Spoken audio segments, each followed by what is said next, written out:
What's up, everybody? Welcome back to the Ammo Box, Season 2 officially of the podcast started. My first guest, Bryan Babeau, who's been a friend of mine since 2002, somewhere around there. Two?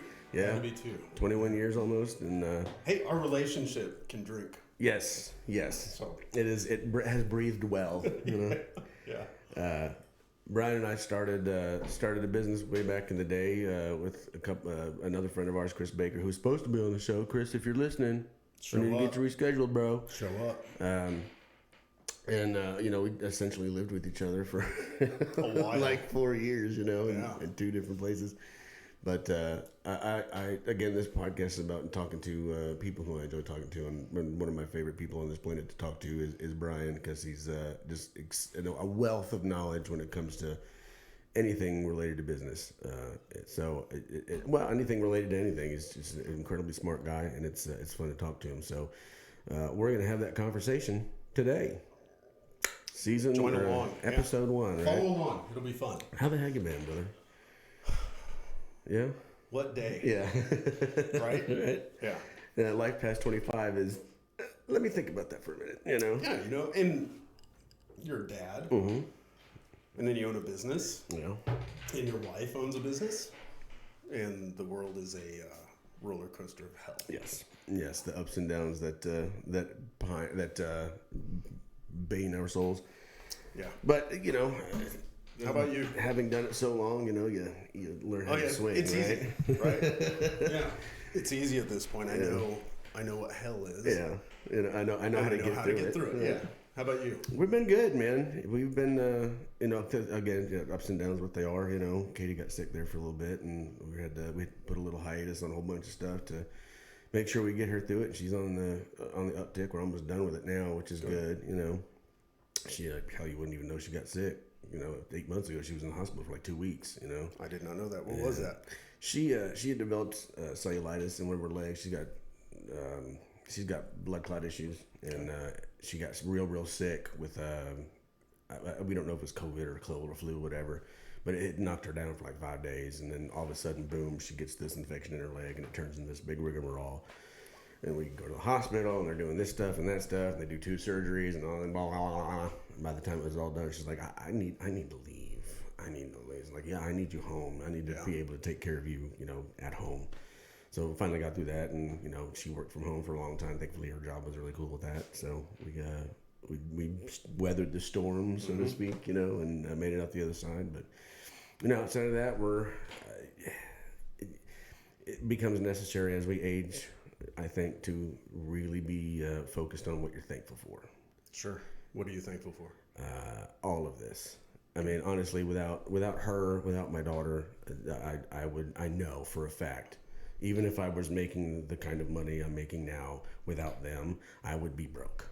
I would be living out of the back of that 92 Bronco out front, right, with a whole bunch of music equipment, and living the roadie life. Making all the good decisions. Yeah, of course, illicit substances or whatever, because you got to get through sleeping through your truck somehow, right? Cities are loud, man. Yeah.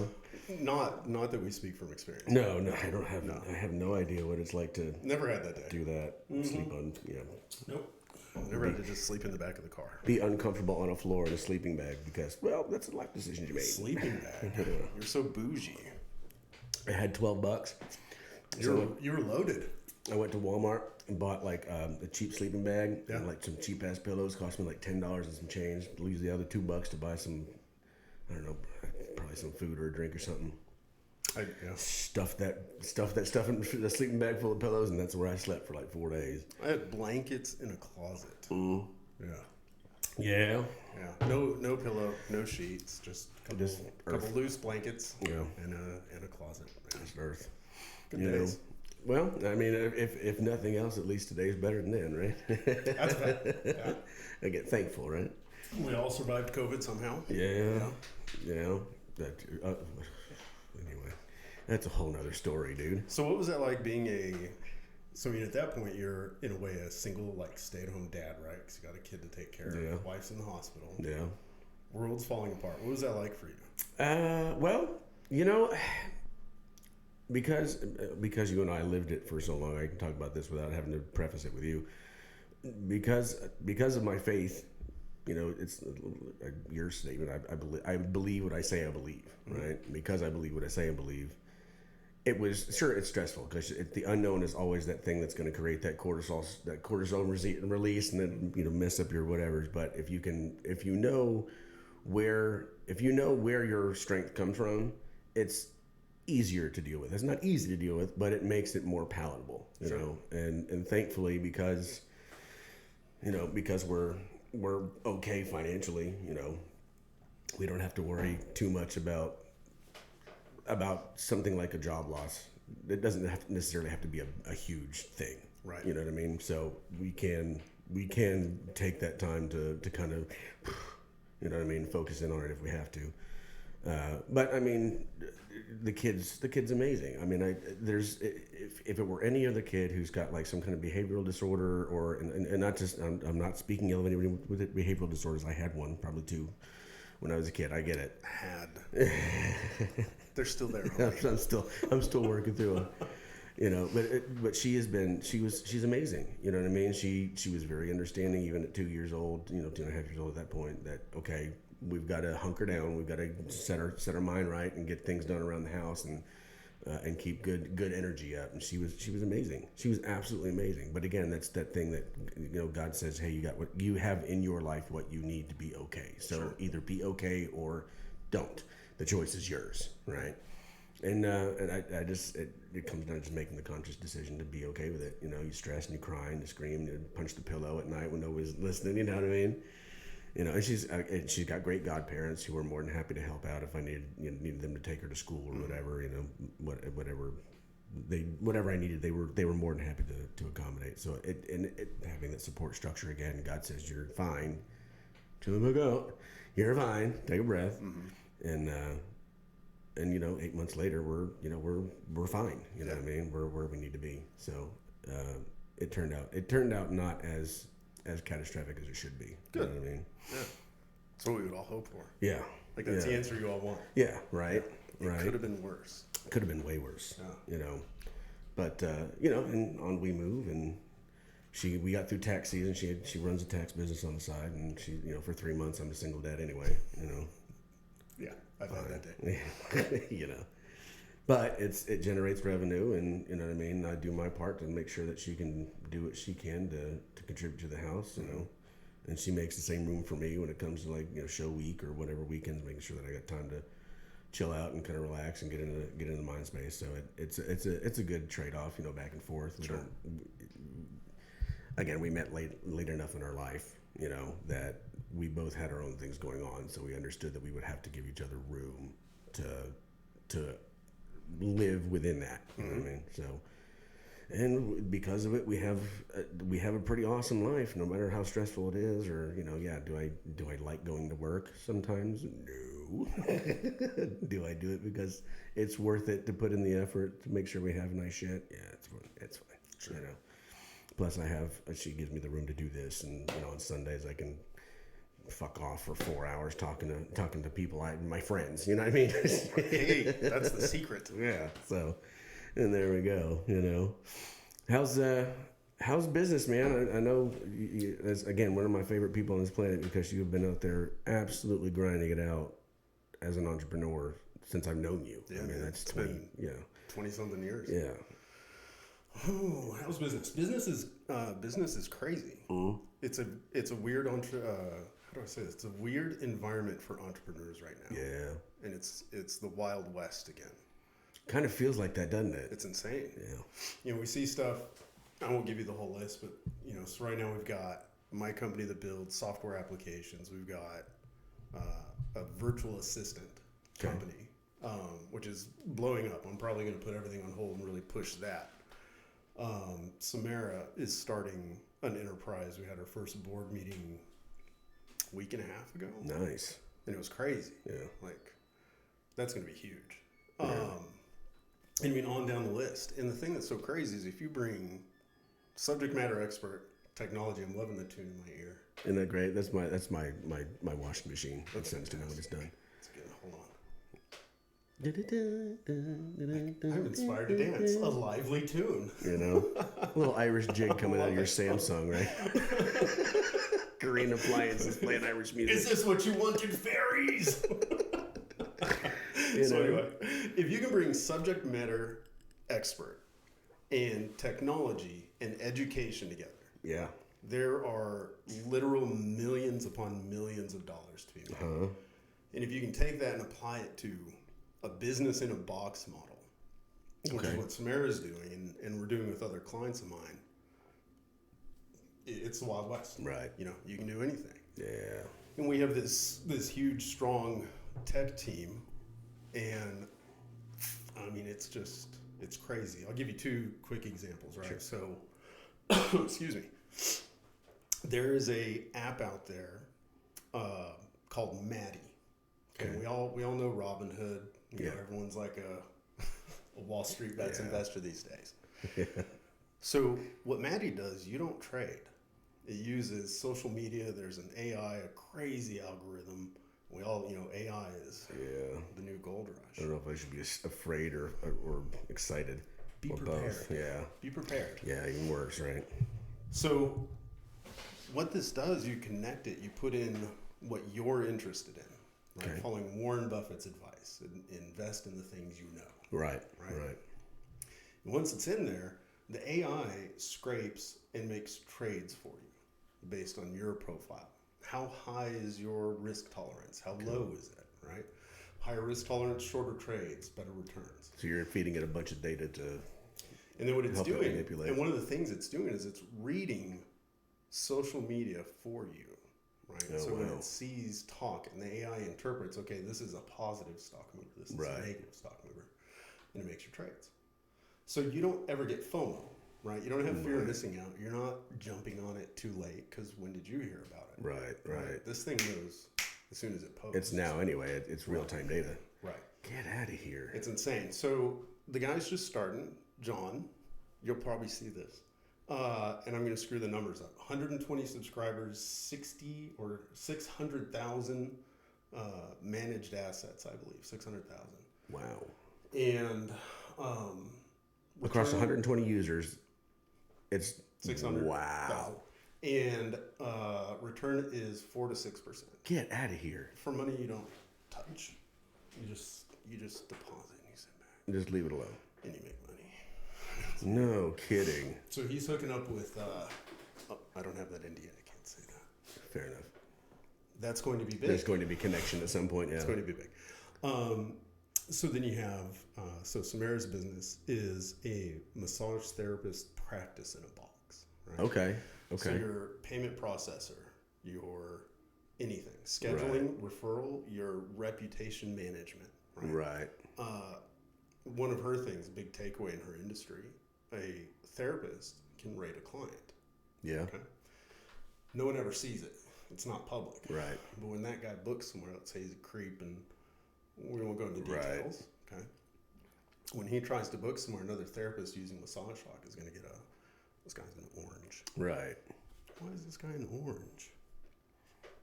Gotcha. I declined the appointment. Yeah. You know? Kind of intra-network kind of thing, yeah. Yeah. But and then there's a whole, the legal team is on that. There's a whole world there. Payment processor. So again, you go one dashboard, and your entire business and growing your practice is in one place. There are 365,000 massage therapists in the United States. That seems like a really low number. It does.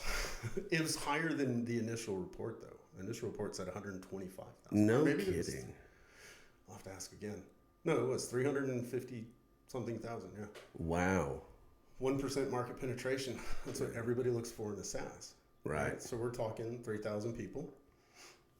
If she's at $100 a month, she's doing great. Yeah. She has no overhead. She's going to spend, we're doing a raise right now, seed raise of, I don't think I have that NDA either, so I'm not going to say that number out loud. Fair enough. We're doing a seed raise. And R&D stuff? Once your seed is done, you're done. You're done, right. Payment processor, right? We are going to become a payment processor. Yeah. Built in, not a third party, not a Square. Yeah. You don't know how much money Yeah. And then Samara's. My clients do too because I got to charge them 3% if their card's not present. You know what I'm saying? Exactly yeah. right. So, no kidding, man. So that's what I mean, right? We have two. So one guy, super stock guru. He's not a financial analyst. In fact, his background is in sales. Okay. But he got into stocks, and he's kind of like you, where his hobby becomes an obsession. Yeah. And so he knows everything. Yeah. Meticulous detail, yeah. Exactly. In 1940s. So we have this hyper subject matter expert. I'm so good at words. And all he says is like, I want something that does this. Right. And again, tech is the Wild West. So you take an AI and you take this and you take this, and that dude's gonna make stupid. Yeah. Right. Okay. Samara's thing again. She's a massage therapist. She couldn't. Yeah. Yeah. She can't. We love you. You're beautiful. I won't disparage you any further than that. Anyway, she's technologically challenged. Sure. But now she's a tech CEO. Right. Bored. Right. So yeah, that's how business is. It's that's busy. awesome. It's weird. Yeah. Yeah, and I have right now I'm working 4 or 5 projects like that where we're taking this one for you. Mm-hmm. You know how many of your shows I would go to? Facebook didn't suck. Yeah, I know, right? I know every time you play about 3 days afterwards. Yep. Yeah. It happens all the effing time. Well, I'm gonna solve your problem right now. Please. So there's this guy. His name is Anthony Gilbert. Okay. I need to introduce you to Anthony Gilbert. Yeah, you remember when we went to Baker Street all the time? Yeah. Remember Mary? Mary. Cute surfer. I'm again not going to describe her in detail. Yeah. Okay. Yeah. She married Anthony. You probably will know him. I know his name for sure. I recognize that name. West 7th bartender. Dude's he's like my homie. I love Anthony.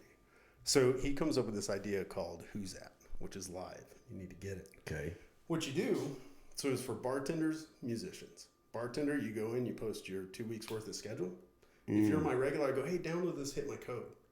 Well, now you open the app and it's like, all right, Brian's okay. It's Thursday, Friday, Saturday. I know where he is, and dude, you're a bartender. Yeah. At your peak, how many bars concurrently were you bartending at? One of my favorite questions. Right. Well, now you know where to find me. But even better, if you're a musician, right? And I want to see your shows. I open it because all it's showing me is what's coming in the future, not behind. Right. It's brilliant. You so know, he just rolled out a beta. Okay. Yeah. Okay. Yeah, I'd love to sit down and talk to him. For sure. Well, Michael Henry fans, download Who's At. Come on. And he'll have a code in the description of this episode. Okay, yeah. Look it up. I can make that happen. Come out to West Fort Worth. I'll hook up a happy hour. Okay. He would love to meet you. Yeah, I'm down. And you guys will see each other and he'll be like, right. I got you shit-faced.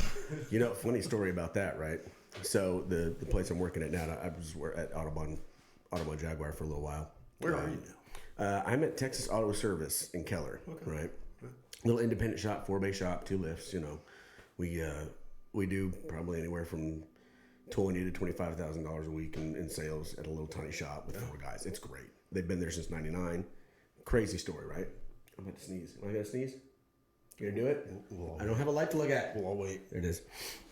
So I'm kind of fishing for a job at the end of my Audubon thing, and I'm Indeed and ZipRecruiter, the whole 9 yards, normal shit.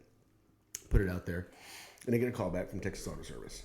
This guy named Jason calls me. Hey man, we like your resume. I want to sit down and talk to you. Dope, not a problem. Schedule it for next Monday. Go in, sit down with him. And when I walk in, this 6'4" dude with a goatee, kind of a square goatee right at the bottom, who looks remarkably familiar to me, is the owner of this joint. He's like, what's your last name?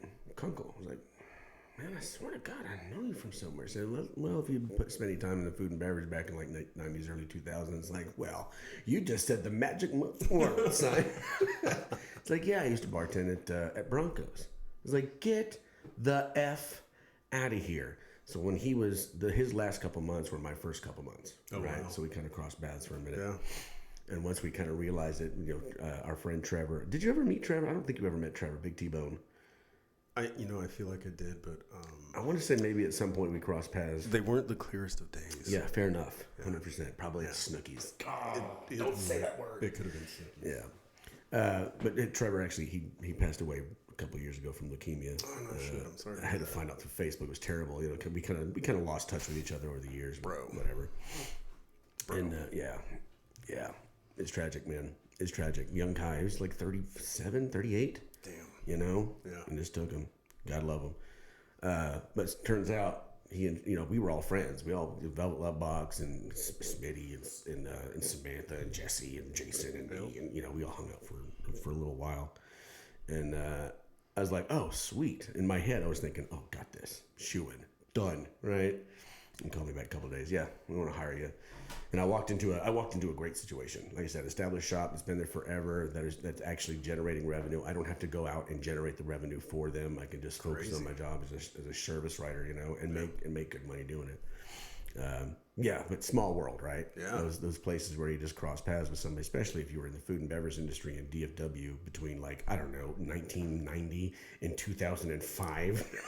It is a incestuous whole association. And it was such a smaller and neater hospitality scene. Yeah, for sure. Like it's lost some of its soul. Yeah, I won't lie. Well, a lot more local players back then too. Yep. Now all of a sudden we've got the guys that existed like Good Eats, right? It was CRO and Jean Street, right? If anybody follows skiing, Peekaboo Street, whatever. She won her dad was the guy that owned Good Eats restaurants and consolidated restaurant operations. But that was a local Texas thing that started with Black Eyed Peas. Yeah. That was right here. And that company blew up and everybody made fucking money. They made so much money. And then it blew up. And then blew up. Then the bottom, by the time I had gotten out of it, out of the food and beverage industry, it was probably, I don't know, maybe my last job in the service industry was probably like 2010 or 11. Yeah. Right. My last bartending job. At that point, I was in my early 30s. I was like, I got to find something else to do. That's when I went into cars and yada, yada. Yeah. But by the time that it happened, you're right. It was soulless. It was the Rainforest cafes and the giant corporation restaurants that came out of Chicago or LA or whatever. And even though some of them were like, P.F. Chang's is great. I loved P.F. Chang's. I worked there for off and on, about 2.5, 3 years, right? And they were totally cool with if you want to go visit somewhere, take a vacation, you can go pick up shifts at their local P.F. Chang's, right? It was really cool because they had set it up for people to feel like no matter where you were part of the local P.F. Chang's community. Sure. And it was great. But that was really the last one. Outside of that, it was just like, okay, do it like this. This is the book. If you don't want to do it by the book, then get out. We don't care. It's like, I've been doing this literally for 20 years. Literally, I've written training manuals that are even more detailed than this hunk of shit that you're passing off as training material. Just let me do my job. Nope, got to do it this way. Got to do it with the belt and the thing and the shirt and the pants. Can't have pockets. Get out. 23 pieces of flair, man. I never wanted to punch somebody in my I worked for Rainforest Cafe for 3 months, dude. That was it. No, I wouldn't have made it 3 days. Oh my God. How? It was everything I could do not to rear naked choke everybody, dude. See, and that's why the hospitality world is so full of drugs and alcohol. Mm-hmm. It's not because you have mental problems, which you do have problems, yeah. But it's not because of that. It's because you have to work at places like the Rainforest Cafe. Yeah. To make legit money. Yeah, and you have to smile and pretend you like it. Yeah. My onions aren't sauteed enough. Yeah. A sauteed onion is a saute. I will slap your child. The catfish tastes like fish. Yeah. I'm sorry. That's sad. I'm very, very sad for you. I'm sorry the fish tastes like fish. Now, I understand fishy means it's rotten, but it's fucking catfish. They are bottom feeders. Yeah. They are literally the most disgusting fish on the planet next to shrimp. But you know what? Hey, you deal with what you deal with. Below shrimp. Yeah. Don't insult shrimp like that. That's fair. And then crawfish. Sorry. Yeah. No, that's fair.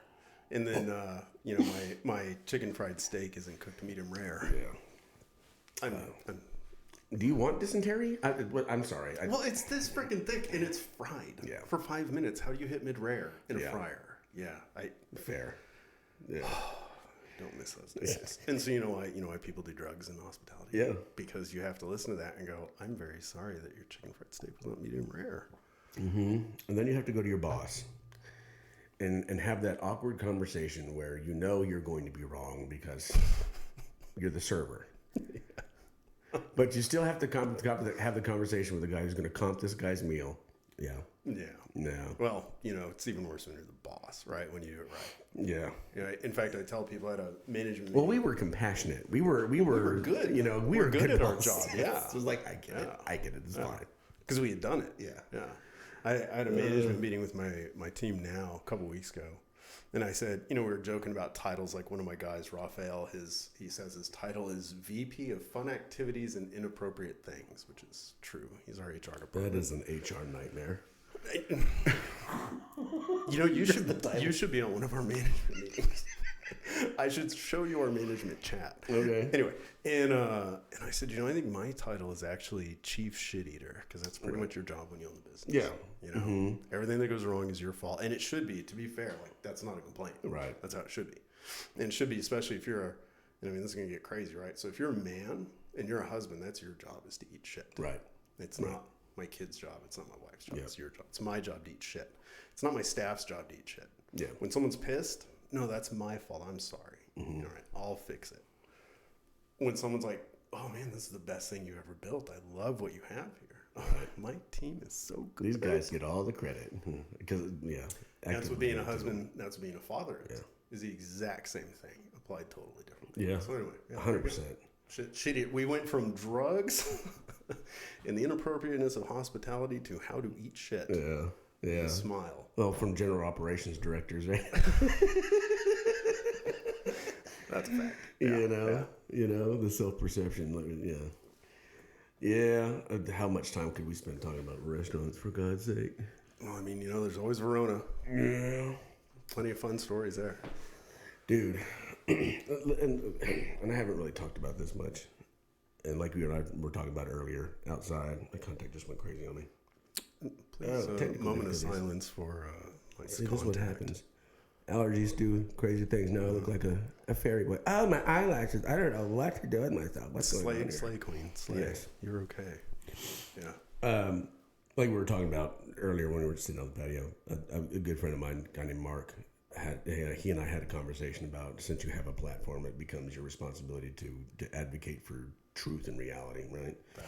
And I'm going to be real honest. I've been super tentative about it with the whole cancel culture thing, and because I've seen what happened with guys like Steven Crowder and guys like Ben Shapiro and Alex Jones. And look, I don't necessarily agree with Alex Jones on everything, but what they did, they railroaded the ever-loving dog crap out of him into an almost $1 trillion settlement. Really, at some point, you have to look at that objectively and be like, okay, that might be a little bit ridiculous, whether or not you agree with them or disagree with them. But as it relates to Corona, I'm going to say this from somebody I'm an essential employee. I was an essential employee the whole way through, right? Because I worked in the automotive field. You didn't have a choice. You still needed to get back. The essential employees still needed to get back and forth to the hospitals, right? To the city police departments and fire stations. They still had to move. When you put it that way, the parts guys are the true heroes. For real, right?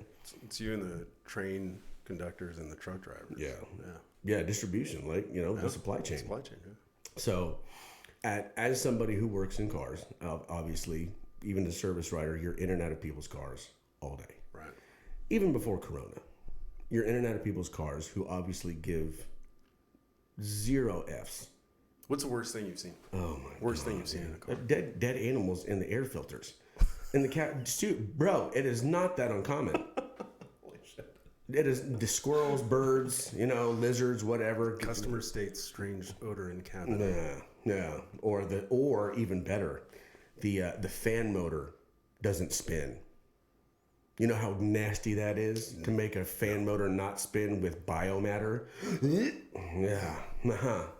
Yeah. Yeah, I like it. Now, fast forward to Corona. People come in, face shield, 4 masks, rubber gloves, hazmat suit in their whatever car, and they don't want to even be close enough they crack the window to talk to you. Mm-hmm. I have to get into this car and inspect it. I have to check the mileage, right? Make sure all the lights and stuff are working the way they're supposed to. Make sure there's no warning lights, right? Yeah. Make sure the AC works, which means I'm blowing their coronavirus air right into my face, right? Not saying that Corona did not do some damage to some people legitimately, for sure. I personally know some people who lost very, very close people to them from coronavirus. They all did have mitigating factors, right? That's the one thing that's in common with everybody. Nonetheless, right? Still tragic. Shouldn't have happened. As far as coronavirus being this end all be all, world ending whatever, we're dealing with people whose interior air, the cabin air filter that filters the air that comes into the car and gets recirculated as you, right? Years and tens of thousands of miles on these filters. I'm worried about fungus. I'm worried about like open spores from outer space morphing and shooting out of my chest like a 1970s sci-fi movie. You don't want a good mold infection? You're more worried about mold than the virus of unspecified origin? No. Huh. That shares the same genetic code as a common cold. Man, what's wrong with you? I don't know. You got to get your priorities sorted. It's totally me. Look. Yeah. Look, as a mixed race kid from the South in the 70s, I am naturally very distrusting of fucking everybody. Can't imagine why. Okay? Yeah.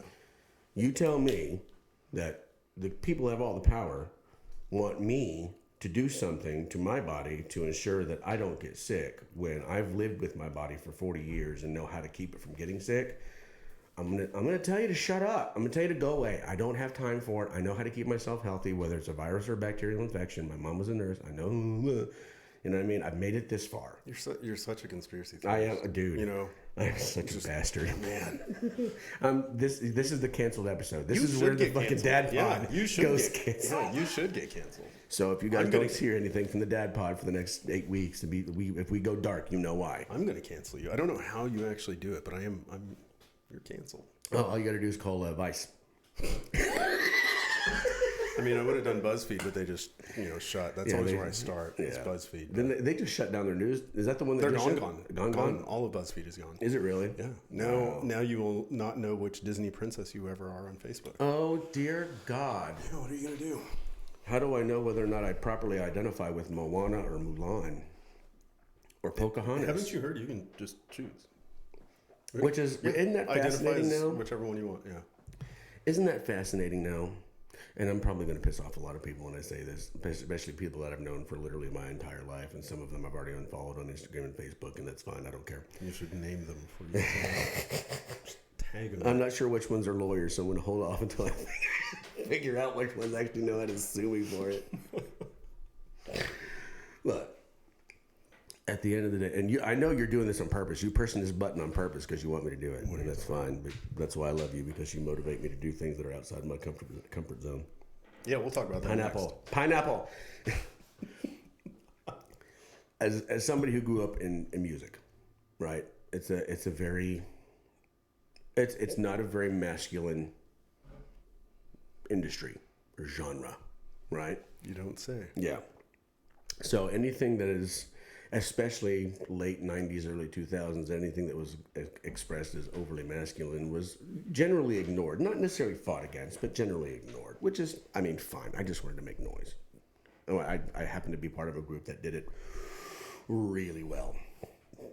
Either way, being that it is what it is, some of the people on this planet who I consider to be most dear to me, to most influential in my life, because I've known them since I was literally like 15, in some cases like 12, are, let's say, alternate lifestyle, right? Mm-hmm. I'm not going to put a label on it, but I'll say this: one was an award-winning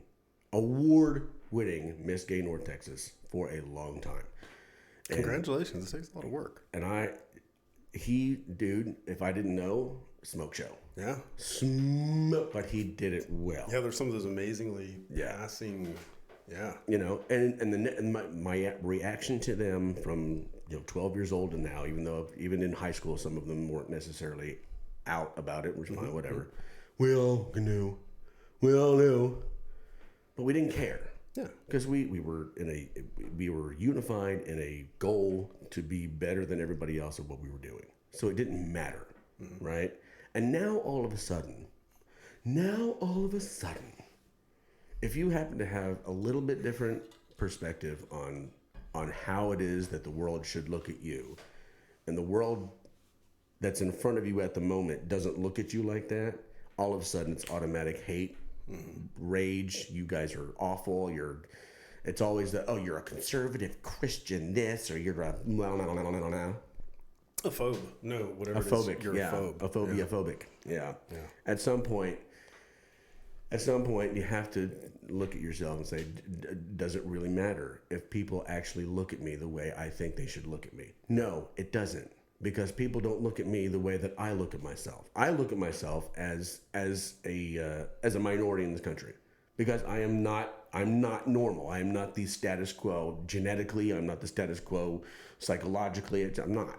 But I don't expect the world to look at me and be like, well, we need to treat you different and special because you're different and special. No. Why not? No.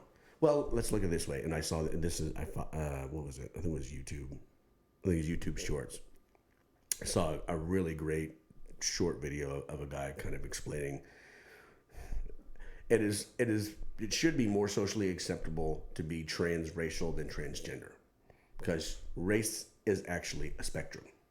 It's fair. Humanity is universal. It's fair. The color of the skin is the spectrum. Especially like 23andMe, right? Right. Like, if you show me... I'm a little bit African. Yeah. And I'm waiting for my reparations. Everybody is. You know why? Because that's where humans fucking came from. Hey, you can't say that. That's you're not supposed to say that out loud. Well, unless you're a militant American Muslim who believes that, that the white race was created out of Africa by genetically manipulating and taking the light-skinned ones and making them lighter and lighter and lighter and releasing them to Europe. And that was the basis of the entire 1960s, 70s Muslim movement. Muhammad Ali was very adamant and like, nah, that was wrong. We shouldn't. And yet it's still... Cleopatra was black. Yeah. Now. Right. All of a sudden. Yeah. Mm-hmm. Yeah, so was Jesus. He wasn't Sephardic, right? He wasn't just brown. He was African. Yeah. How do you feel about that? That Afrocentric-ishness thing? As a mixed, as a half black Fragola. Well, yeah, right. As a guy with an Italian last name, a white wife, a Nigerian kid, and a genetic makeup that makes people look at him and go like, "What the? What are you?" And I've actually come to the conclusion that my appropriate answer now should be, I don't know. I think you're that. So there was this. I was at a restaurant one time, and they had a steak sauce. It was their special, it was like their thing, right? Mm-hmm. And it came out.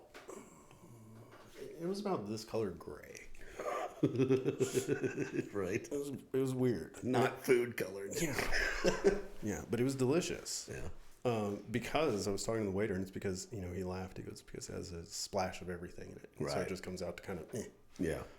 That's you. A genetically, a palatable amalgamation. Yeah, you look a little weird, but once you get into it, it's okay. Once you get through the actual, the barrier. Yeah. So how is that for you, right? Like, Little Mermaid is black, which is fine. I think that'll be great. I really don't give a crap. But Cleopatra is like, how do you feel about that? It's the misconception that anybody else in the world outside of the media cares. Thank you. Right? Now, the Cleopatra thing, like that, she is Greek. Like, we know that. I mean, you see paintings from contemporary, from her time, like her portrait. She's like, she's a white girl. Yeah.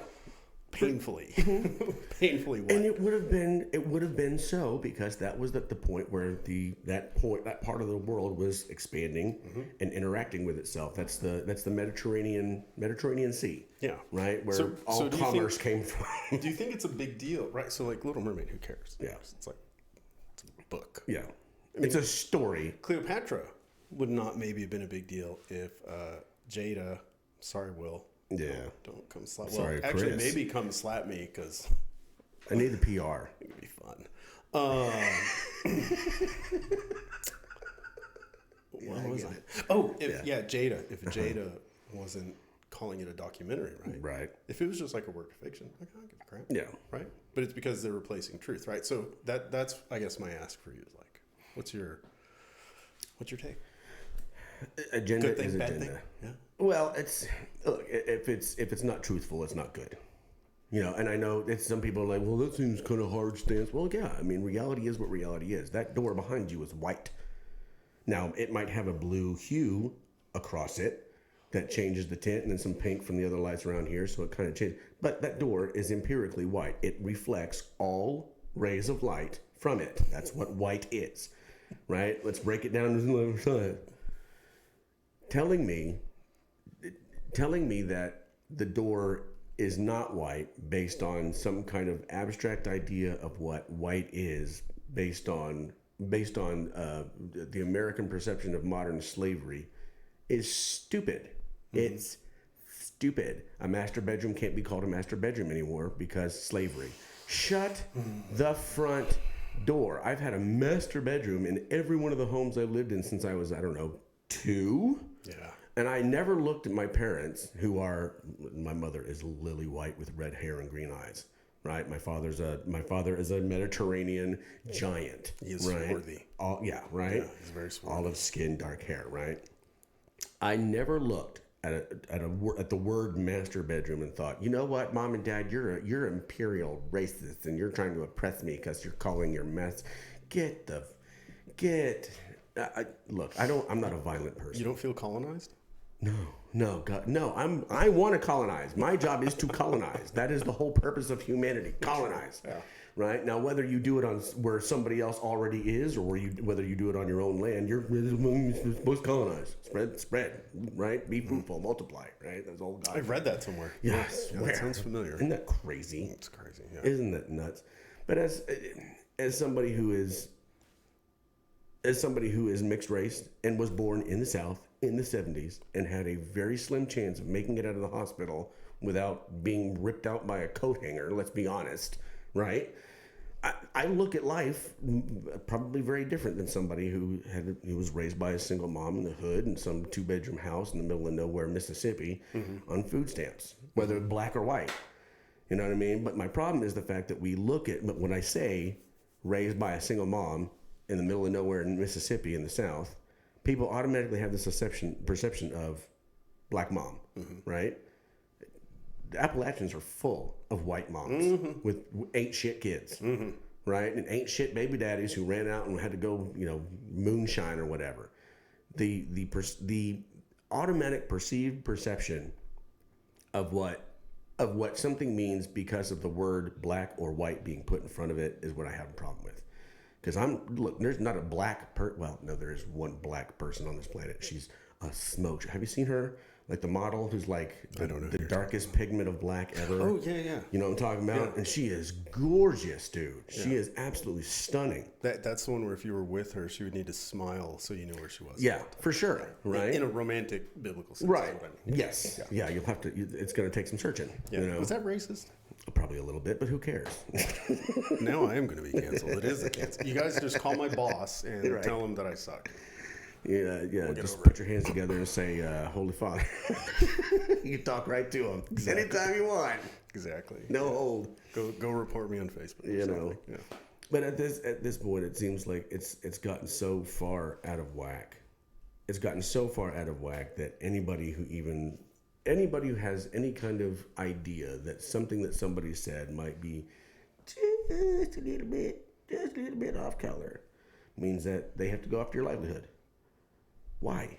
Yeah, I'll tell you, man. Honestly, I don't think I'm sorry, that first whiskey it went down. Did it hit you? It's gone, bro. Are we gonna pause and refill? At some point, probably. Okay. Yeah, because let me know when. It's gonna be that kind of Sunday.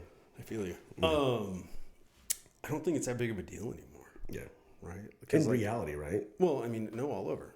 How, you can't cancel me. Right. Who are you going to cancel? You can't cancel Joe Rogan. Right. Are you going to cancel Elon Musk? Yeah. You got to go to Mars for that, son. This isn't going to happen. Yeah. And so I think, and it's because of this. So 2 things. I think we lost nuance. Yeah. Right. I saw Captain Marvel, God help me and shoot me in the face. It was a terrifying movie. Right. Right. But it terrifying in a, oh my God, that's horrible. Not like The Cabin in the Woods. It was terrible. Really. But I teared up a little bit watching it because it was one of the first superhero movies where my daughter was fully engaged. Right. Okay. So is that representation? Yeah. Does that matter? Yes. Sure. We've been watching the Powerpuff Girls because she loves it, because she identifies with those girls. Those are much better characters than anything Brie Larson has ever done that I'm aware of. So my point is, representation is important, and I would love better role models for it. But I'm not going to sit here and advocate to gender swap something. I'm not going to be vehement about it because there's plenty of other strong female characters. Yeah. Right? It doesn't have to be Ray, who's in your a plank of wood. house. Thank you. In your house, dude. It's her mom. Yeah. And there's plenty of women in the scriptures that we can point to. Right? It doesn't have to be on that screen. Right. So I think that's my thing. Yeah. Right? And if there is a colored girl out there who sees Ariel with dark skin and lights up, bro, to her parents, power to you, man. I know that feeling. Great. Mm-hmm. I ain't mad at you. Right. But again, to your point, Cleopatra is Greek. So I think it's that we lost nuance because now it's either everything is okay or nothing is okay. Yeah. And we group things where they should not be grouped. Yeah. And here's the scary part, right? So we've made everything so innocuous that anything can be considered to microaggression. Anti-what, right? Right? And that was the first of it, the microaggressions. Mm-hmm. By asking me, well, what are you? You're microaggressing me. Yeah. I am this. I am this. I am the fucking question mark of genetic anomalies. Well, bro, we're Gen X. Like, we grew up with microaggressions. That's how you became an adult. You're right. It's called maturing. Yeah. God forbid you should develop a little bit of self-defense mechanism internally and be like, okay, that dude's going to say some stupid shit. Either I can let it affect me or I can go on with my life. Or I can go home and go to bed. Fine. Yeah. My choice. But now everybody wants an immediate reaction. And it's internet. It's the internet. Sure. It's the instant access to everything that you could ever want, whether positive echo chamber, negative echo chamber, regardless of what it's about. You can go and find exactly what it is that you're looking for to spark that little dopamine release. Yep. Right. That makes me feel better. And because the people that disagree with me don't make me feel like that, guess what I get to do? Cancel, shake my fist. Mm-hmm. But on the opposite side, right? Or on maybe on the same side. How many of those people do you really know? Really? How many Don Lemons do you know? None. I literally know none. Right? Yeah. I've come across, and I said that I was having this conversation with somebody at work the other day, right? So I've been in face-to-face customer service in some way, shape, or form since I was 15. Right? Dealing with actual human beings in an actual transactional manner for 30 years now almost. You know how many people I have met that are KKK racist? I've been in the world longer than you, but not in the same position. I know one, so I'm going to say 5. No, not even that. Really? Have you met one? Not in a transactional manner. No, yeah. Have I come across, because I'm a musician, I was a bartender. You spend some nights out doing some crazy stuff with some weird people. Mm-hmm. Do I know some people who are probably part of the KKK and racist enough? Yeah, sure. But do I also know a guy named Michael James Schaffner, who's one of the best honky-tonkers in the 1950s and 60s here in Fort Worth, who was genuinely probably a racist back in the 50s and 60s, but obviously changed his tune over the course of his life to include friendship with me, the guy that looks like you're not sure whether you can be friends with him or not. And his first question to me, it was last call over on your neck of the woods, right? The little bar down on the Camp Bowie. We were doing open mics, and I'd done my little thing, and got off stage, and I went up to the bar, and he was sitting at the bar with somebody, and I think he had gone on a little bit before me, and I was really impressed. He's a great musician, phenomenal songwriter, right?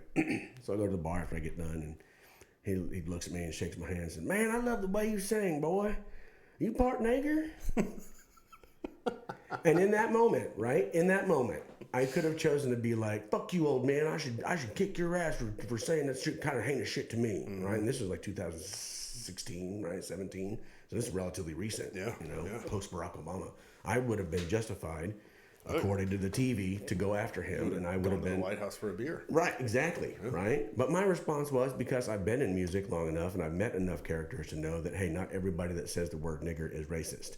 Some people that's just how they talk. Right? I was raised by white people in the 70s and 80s. I know what it is to see minds change over race. My family did it. Right. They bring home this little nugget that's brown to these two lily white families, and they're like, "Oh, but he's so cute." all right, it's fine. Okay. Yeah. I've seen it happen. That doesn't mean that they didn't use the language. It just means that they changed their heart. And instead of reacting to Michael James like, "I'm gonna put you in the face, old man," what I did was I was like, "Yes, I am. Thank you for asking, and I appreciate the compliment for the singing." It's like, man, I'd love to sit down and write music with you or sing with you, man. I really like the way you do things. And if no, the story can't be true because he used a bad word that proves he's a Nazi and a racist, and a fascist, and then he wanted to spend time with you. So yeah, right. It's like, the Mike, craziest thing. Something doesn't make sense. No. It's either the rest of the world's or the rest of the media's perception of what racism is wrong. Because that word's like a dog whistle. I think that's the phrase. Yeah. And I'm gonna use it, and I don't care if they cancel me for it. I'm sure I'm probably gonna have to bleep it out when I put it up on YouTube. You're not wrong. I need to rumble it. Yeah. I need to switch over to Rumble. Yeah. And I've been threatening to make the move. It's gonna happen at some point. Anyway, but if I had not made the choice to befriend Michael James, right, I would have lost out on probably a year and a half worth of influence of his songwriting and mine. Yeah. Right, and I wrote. There's a song on our first album called "When You Leave" that was expressly inspired by the way he writes music. I love that song. And it's one of my favorite. Not to toot my own horn, but it's one of the few that I actually like. Yeah. And I owe that to him. Mm-hmm. And I'm not mad because he used the N-word. Why would I be mad if he used the N-word? You know what I mean? My first album, which is officially distributed across all major download platforms, including the ones that nobody's heard of here in the United States. I get to say that because I made the choice to look at him and say, you know what? Because you're willing to be honest as a human being with your language, I am willing to engage with you to see where this goes. Yeah.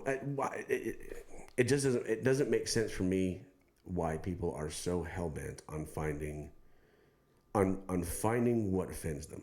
Because you have no worth or value unless you're a victim. Right. You have a victim score. Yeah. Right? You got to fill your victim box. Mm-hmm. And to go off on a tangent, I was about to say not to go off on a tangent, but that's a lie. To go off on a tangent, you know how many people have no purpose in life? Yeah. And no worth. Yeah. Right? Like you show up. I mean, you have this, right? You have like a hobby. Right. And you have other goals and dreams and aspirations, like some of the stuff we were talking about earlier. So how many people, man, they go to work, and who cares? And we all bought into the lie. It's the dollars, right? Right. We forgot Fight Club. You're not right. Contents of your wallet. Yeah. Right? And so you have all these kids, young mid-20s, they're making, 6 figures working some bullshit job that they love and they went to school for, they got the degree, whatever. Yeah. But they go home. What do they go home to? Right. Right. And, it's hard. And, me, I get this weird viewpoint because I'm old and I've been entrepreneurial for 2 decades. Yeah. And, I work with people, early 20s all the way up to, early 40s. Right. And I see the spectrum. And additionally, they're scattered globally. Yeah. Right. Like I see cultures and holy shit, you want to talk patriarchy? Yeah. My employee that works in right now is living in Pakistan. Like, you want to know what patriarchy is? That's the patriarchy. She can't go to college. That's patriarchy. Right. And she and I talk, and she makes fun of the people here who are like, I'm fighting the patriarchy. Right. Yeah. Right. With your pink hair, if I had pink hair, they would throw me off a building. Yeah. Right? And your pussy hat and signs, right? Yeah. Shut up. So they are all lifeless. Right. All of them. And they're all dying for something. Yeah. And it's so easy to make offense your thing, right? Because it feels so righteous. I'm offended, on your behalf because someone said a word. You can choose how dynamic it is in your life. Yeah. Because we seek that dynamic situation. We seek that dynamic change in life. That's what gives us purpose. That's what gives us drive and motivates us to change things, right? If we don't experience that dynamic thing, we make it ourselves. Yeah. And because victimhood you can go as deep and hard as you want to, or you can keep it kind of light on the surface and be like, oh, that's whatever. So I'll just write a little thing about it and be done with it. You know, or you can go like, well, I'm calling the news. I'm starting my own campaign. I'm actually going to be motivated enough to actually start my own podcast and my own thing to spread the word about you. Now, whether it goes anywhere, whatever, you know, irrelevant. But the opportunity is there for people to do that. Yeah. You know, and it is terrifying. It's terrifying in some instances because you know that there are platforms out there who will favor that is based on nothing but personal perception rather than favor truth. Go to Reddit, you know, or the great Tatiana McGrath on Twitter. Yeah. Right? Like, are you familiar with this person? Mm-mm. You needed Jamie. Look that shit up, Jamie. It's a made up persona that was a carefully, and still exists, but now it's out and it's just become fun. It's pure satire. It's a very carefully crafted liberal persona. It had all the talking points and said all the right things and the right outrage. Right. Wrote a book, you know. No kidding. Yeah. And was, you know, at one point, if I remember right, was verified. I mean, millions of followers, like, and people like get out of here. CNN would quote. Like, straight troll. Yeah. And 100% troll came out like, oh, conservative, go fuck off. Wow. And again, still does it, but now it's satire and comedy. Right. As opposed to, I mean, like, legitimate. And, you know, it was crazy. I would have liberal friends, like, quote these tweets. Well, I saw this on Twitter, blah, blah, blah. It's like, okay. Yeah. Wow. Okay. And, you know, so it's like, that's what I mean, right? Yeah. You're right. There are platforms and channels. And again, if you can craft a parody of something and have it be taken seriously, that's when you have a problem. Yeah. And on either side of the aisle, right? I think it's harder to parody the right because the right is so. Right. Yeah. There's not much to joke a little less out there, right?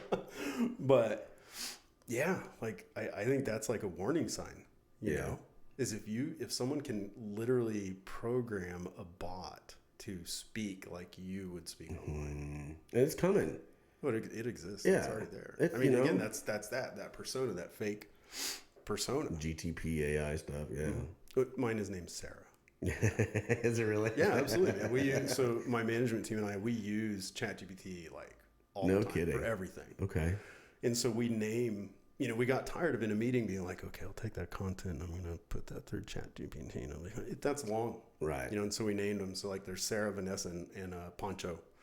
Get out of here. Yeah. And so we'll be like, yeah, you know, I took that ad copy and I had Sarah just polish it up for me. So nice. Nice.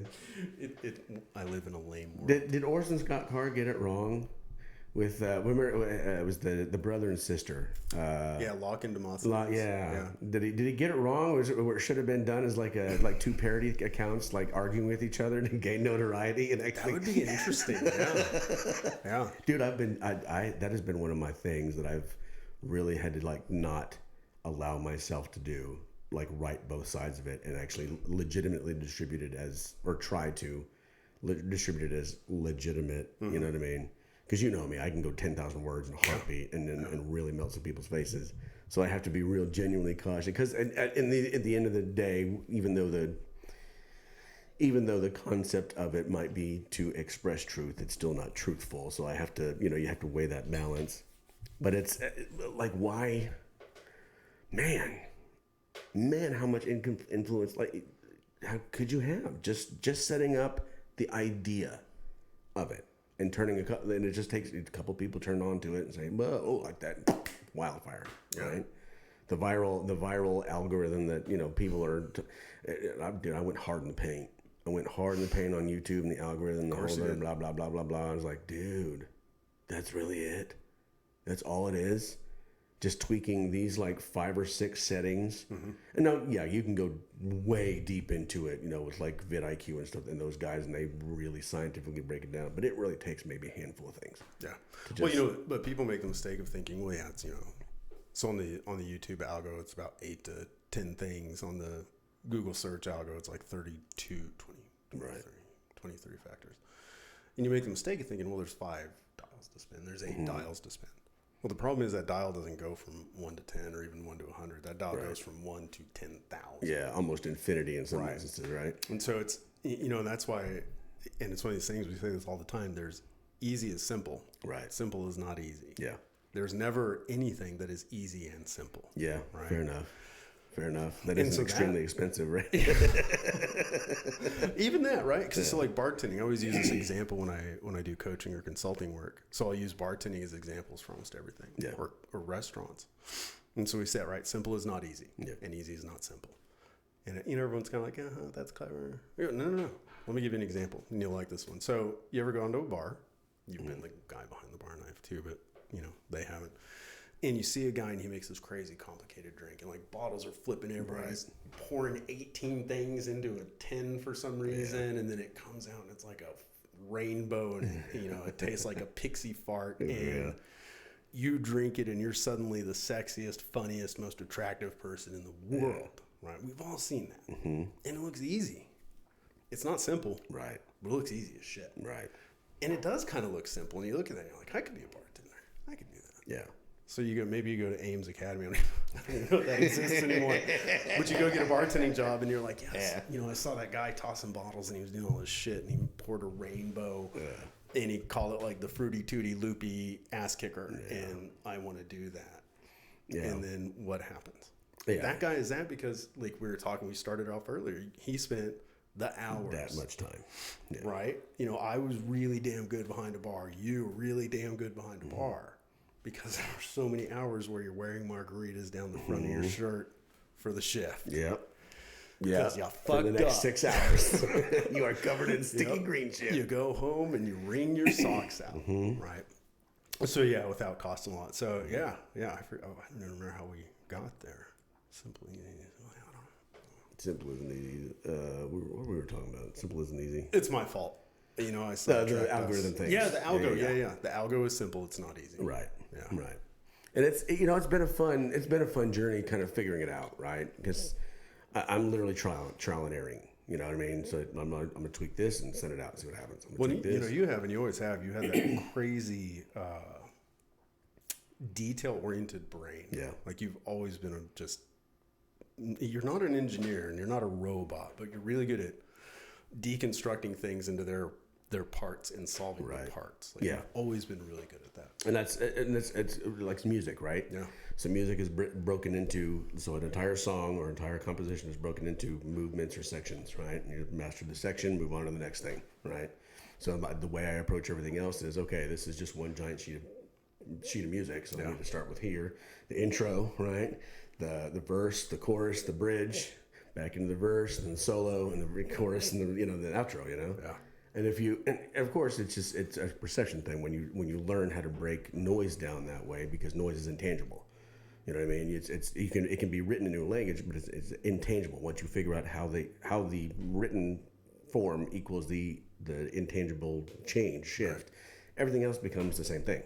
You know what I mean? I'm breaking it into, either sections of 4 or sections of 8, sections of 12, sections of 16, sometimes sections of 5, 10, depending on the, jazz, if you want to get really off into the whatevers, and 11, 13 time. I don't even know what the hell that means. Somebody said it to me the other day. I wrote the song 11, 13 time. You need to stop smoking drugs. Okay? You are way too into your stuff. And I get it. I did it. When I was in Austin, I wrote the things I wrote musically with the things that I wanted to hear. Right. Like we were talking about earlier. Right. Yeah. And so how you have this idea in your head of what your product should be, and you meticulously carve out every single facet and detail of what it is supposed to be in your mind, without taking into consideration anything else outside of your box. Even if you have like a core group of people that are like, oh yeah, I like what you're doing, you're not venturing out past that. Mm-hmm. What happens is you have this perfect product for 4 people, rather than a awesome product for 1 million people. Sure, but that's growth, right? Well, sure. Like that's what growth is. Part of the steps. Yeah, and that's I think we're going back to something we were talking about earlier, where people screw up is they try to make, I'm gonna create this thing, and tomorrow I'm gonna have 1 million followers. Right. That doesn't happen, right? Where it starts is you make something that's really crazy and kind of stupid, and you have 5 sycophants who think you're genius, right? Like the guy we were talking about earlier on the porch. But and some people stop there. Yeah. Because they're genuinely blind. They're fine with it. Yeah. Or they're blind to it, yeah. Or they think that core thing is all that they're ever going to do. Yeah. But the really smart, like the truly intelligent people, it's why I've been a principal or a partner in over 30 companies now, right? 30 companies. Because you're always changing and you're always looking for the next thing. Right. And so you change that music a little bit, and that's when you get to, the millions. Yeah. Right. Right. And it's the same thing in life. So I think like, your point, how do you bring that influence to the crowd? Right? You start by winning that circle right next to you. Right. And you start by talking to that circle. And a little bit, changes and grows. Sure. And it's not that you change your, in that case, if you're teaching ethos or a truth, capital T truth, you don't change your message, but maybe you change your delivery. Sure. Right? Maybe you polish your platform. Yeah. So, And that's really where all this comes from, is refining the skill. Yeah. Right. You know what I mean? At this point, I can come in here, click an on button, and be live and be ready to go. I haven't done the live streaming thing yet, which I need to get into with obviously with the stuff we were talking about with Rhinestone, and that'll happen. But refining the process to the point where it's not an effort to get started. Right. You know what I mean? Because it was an effort to get started. I really got this whole thing going because I've gone through several different iterations of like how to get the sound recorded, right? And I've come up with, if I do it in three different ways, I'll guarantee that I never ever miss audio. Because the first one I missed audio so bad I had to use my cell phone camera audio. That was like at 30 minutes it would cut off and then starting in. Yeah, it was so bad. The first couple episodes are rough. The first couple episodes are real rough, but. Again, the learning process, the refinement process, and now we're at the point where it's at least 720. I mean, it's not great, but it's it's enough that we look really pretty. We look okay, right? It's the facial hair squares off the face so that the round chin on the bottom doesn't show through. Dad life. Is that the secret? Dad life, bro, dude. I'm a dad. I'm lucky because I have that genetic anomaly gene. I got real curly, coarse hair. Yeah. So when it grows, I can shape it. I can just kind of pat it into it. if I can square it off.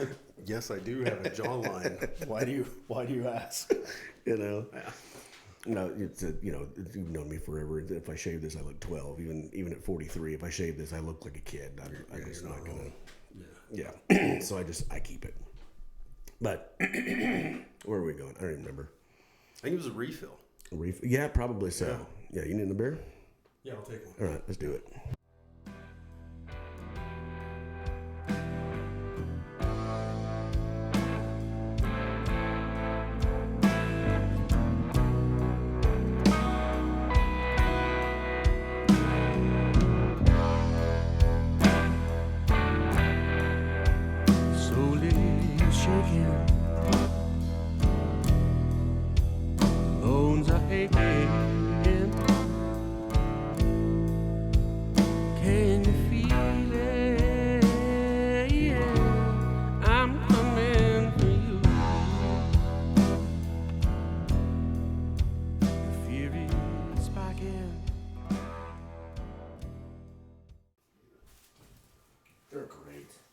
Actually, you do. You'll miss it.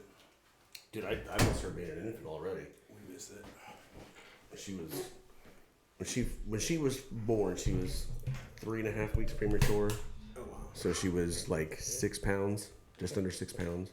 And my forearm, she was that big, Yeah. Now she was long when she like stretched out, but curled up, she was that big. Unbelievable. And now she's 6'8" and 240. Starting forward. I gotta worry about whether or not she's gonna be able to kick my ass by the time she turns 8 years old. Isn't it your job to make sure she can kick your ass? Kinda. Jiu-jitsu's gonna start. Okay. Jiu-jitsu teachers out there, right? Martial arts schools, that five rule, I don't like it. Now, granted, I know toddlers are hard to deal with. I don't like that rule. Well, you teach her. I have been. Have you not seen baby jiu-jitsu yet? No.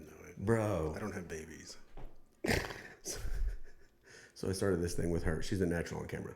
So I started this thing where I play a jiu-jitsu coach. Right. And I run classes with her. Like, they got the body fake toxin. You learn to fight. When you take the arm like this and you learn to fight. It's my favorite thing in the world to do with her. And we'll do like little 10-minute videos, and I'll edit them down to like a minute or whatever, and post them on Facebook. But it's just her jumping on top of me and punching me and choking me or whatever. It's the funniest funniest thing, but I'm setting the groundwork, the fundamentals. She at least hears the words "rear naked joke" and she's gonna go into her first class and try to jump on the instructor. Probably. She'll be like, that's what I do with my dad. Mm-hmm. Yeah. That's not how we do it. Yeah. Did I win? Did I win, Coach? Don't tap for me. No tap. I love her. She's so funny. She is so funny when she wants to be. When her, you can tell that little light goes off. She's like, oh, Daddy likes this. So I'm going to continue to kind of perpetuate the behavior. It's so fun to watch. And that's one of the things that really sets her off. Is like, ooh, sweet. And we'll go upstairs and she'll jump off the couch out of my neck. And of course I'm like, oh, you can do that. It's not good. Anyway, I love her to death. She's great.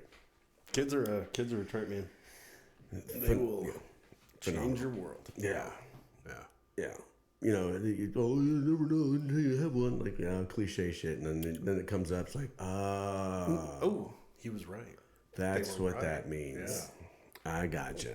There are experiences in life you will never understand until you do it. Having a kid. Yeah. Being adopted. Yeah. Right. Definitely those two. I'm sure there's hundreds out there, not to invalidate anyone else, but that at the start of life. Yeah. That watching the beginning, that first breath happen. Yep. It's just be the and I'm gonna again toot my own horn. I was the first person to hold that child as a parent on this planet. You know what I mean? That you can't replace that. Talk about imprinting, and she is 100% my kid. 100%. Same attitude, same aloofness, same hyper focus on things that she loves. Right? So we say share her birthday for Christ's sake. I mean, if she was not mine, I don't know how much more mine you can get than being born on my birthday. You know what I mean? And being adopted. I love it. I don't know if I could understand what life is at this point in my life if I didn't have her. Mm-hmm. You know, because she's 3.5 now, you know, and not, like I said, God and I had a very intense conversation when I was in my early 20s and mid 20s, like that you're going to have a girl. And I'm like, well, you're weird. And fast forward and everything happened the way it happened. I don't know that I could understand. I don't know that I could perceive the world today without seeing it through the perspective of a dad's eyes. Sure. You know what I mean? I don't know what it looks like. Because since she's been born, boom. She was born 19. 20, COVID. Yeah. Immediately. You remember Christopher Titus, right? Yeah. And he was talking about his, like, the 9/11 stuff when he was watching it with his kids, right? The same thing. I'm watching TV and the whole world's burning down around me, but I still got to go to work and figure out what to do with his kid. Yep. You know what I mean? You can't duplicate it. You can't mimic it. There's no like instruction manual or psychological profile that you can go evaluate to see if you're it. No, you either do it or you don't. Yeah. And if you don't, you don't. I'm a dog mom. I'll slap you. Look, I don't hit women. 43 years old. Never have I ever once hit a woman. And Never once. But the dog mom thing. Oh yeah, that's irritating. He's just like me. No, he's not. No, because you can leave that thing in a cage for 8 hours. My dog is out at our house in his crate right now, and he's fine. Can't do that to my kid. Mm-hmm. Now, thankfully, so my daughter's 10 and she can babysit. Yeah. See, it helps to have god sisters who are right around that age. Yeah, we don't have that. We don't have a lot of support. We don't have. Well, you do now, family. Come on. Do you know how far away you are? We're still in the same county. It's Texas. Your stupid ass moved like 40 minutes away. I was about to get further, son. But you're more than welcome if you want to come. Yeah, well, thank you. Yeah. We do need to hang out more often. And again, now that on our side that the kids are older, they travel better. Sure. So, going out for a date night the first time when you don't have to pay babysitter or ask for the neighbors or schedule it, you just, we decided, spur of the moment. So Samara launched her thing. She has this pre-registration thing at massagehawk.com. And in a week, she had 30 signups. Oh, wow. On her pre-reg. We were like, oh, shit. Yeah, huh? That was from one social media post. It no wasn't kidding. An ad. It wasn't a promo. It was just, hey, here's this thing we're doing. And if you think it brings value to you as a massage therapist, go sign up. This is what we're doing. Check it out, kind of thing. 30 fucking. No kidding. Dude, I have people who paid hundreds of dollars for campaigns that would kill for 30 pre-registrations in a week. Right. Or access to 30 eyes, much less, right? In some cases. Depending on what you're doing, man. I just need 2 guys, man. Yeah. So she told me that. It was a Friday. I was sitting at my desk, and I said, you know what, let's go on a date. Right? Like, we'll go to dinner. I made a reservation. She picked the kids up from school and was like, you guys get Chick-fil-A for dinner. Mom and Dad are going on it. Right. You know how cool that was? After, let's see, I'll be honest, so 10 years of having to plan everything like 3 weeks out, and then you hope the babysitter shows up, and the babysitter's going to cost you like $80 goddamn dollars. Yeah. You know how terrible a date night is when you start 80 bucks in the hole? I'm going to the dentist to take my wife, for Christ's sake. Where do you want to go to dinner, babe? Oh, that 5 for $5 at Wendy's sounds fucking great. Let's go there. Applebee's 2 for $20. Like we actually tracked it one night because we're both, business owners. And I was like, okay, so we start off $60 in the hole for the babysitter. I'm like, okay. And I kept this, I didn't tell her because I don't want to ruin the date, but I keep this tally in my head. And we go to dinner at Doc B's, which is, Doc B's, right? And we spend about $250. I'm just like, okay. So we're at $300. Yeah. We've had dinner. Yeah. And then we go to the basement lounge, which is my all-time favorite drinking spot ever. Okay. It's amazing. Where's that at? Or do you want to not make it public? Yeah, I know, right? Don't go, please, because it is tiny. It's this big. Yeah. You know where Oscars is on Camp Bowie, right? Where Baker Street used to be. Oscars was the little corner bar across from the Sonic. Yep.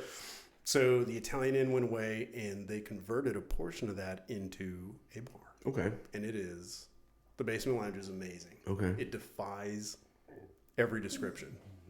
It's kind of like crafty, cocktaily. It smells like smoke because they, smoke the fucking old fashions and all that. But they also have, it's a very chill vibe. It's not pretentious because, let's be fair, right? It's Camp Bowie, it's Fort Worth. Right.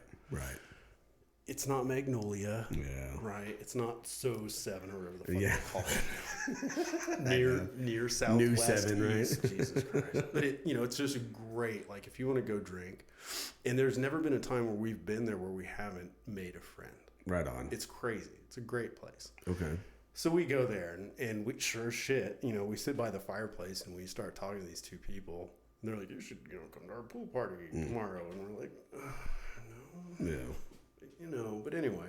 10 years ago, maybe. And they were like, bring the kids. Literally, we just met. Right. I'm not going to go to your pool. I'm still in dad mode. I can't. I'm expecting like an upside down pineapple at some point. Right. So anyway, so we drink. And, I'm a gregarious human being, and we're driving. So really long story short, we come to we're pulling up to the house, and I'm like, in my head, this was a nearly $600 night. Right. $600. Yeah. Do you always have to go to Doc B's? No. Do you always have to no, but so having the kid babysit where I'm not starting off $60 to $80 in the hole.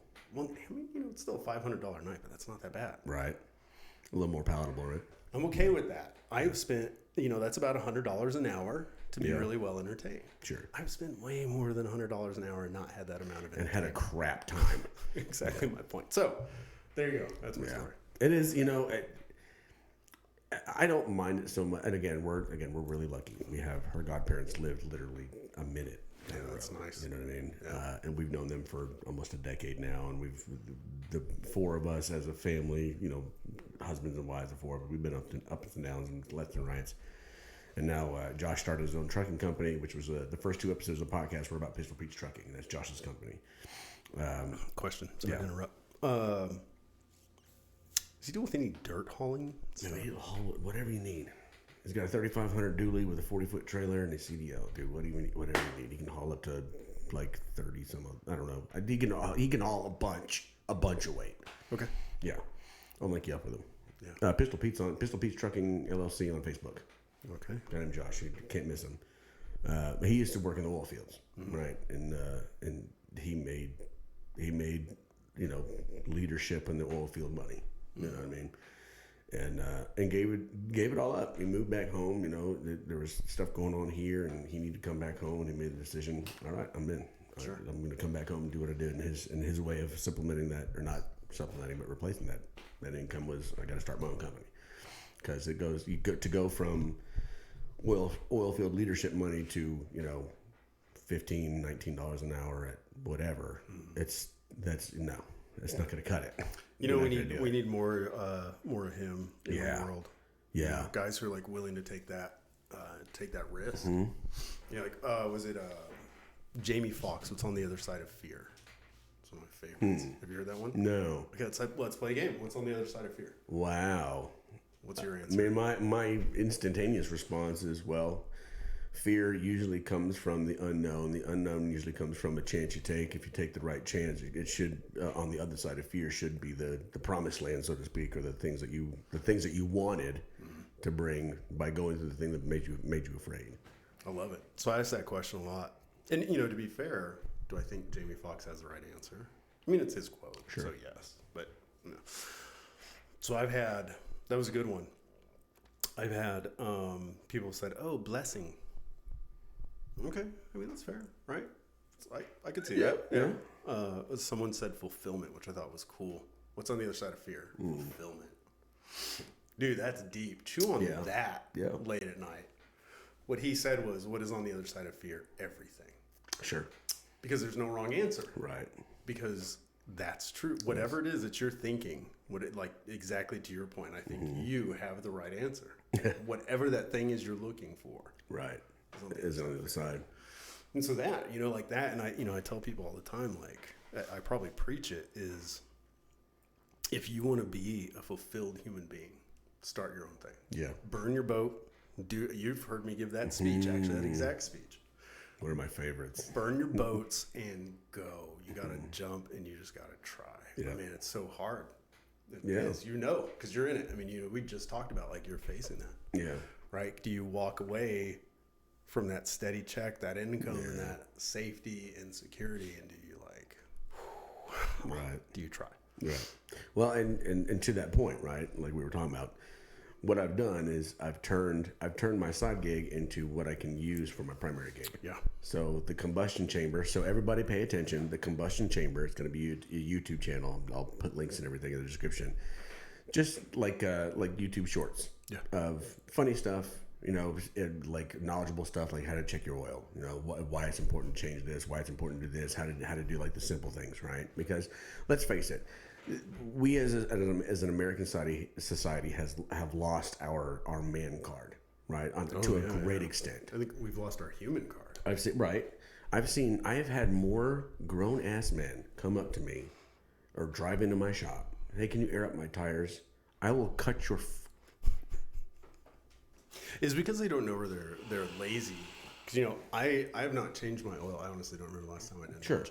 Well, nobody expects you to now, right. Especially with a 2015 plus vehicle. If you can change your own oil on a new car, dude, you have a degree in something, probably electrical engineering, right, or mechanical engineering, because it's a joke. Yeah. It's a joke. Yeah. And it's hard to expect people to have actual working knowledge of the car anymore, because I was a trained technician. My specialty was electrical diagnosis, right? That was what I did, because that's why my brain works. I am 10 years removed from turning wrenches. I'm obsolete. Obsolete. Yeah, true. And that's fine.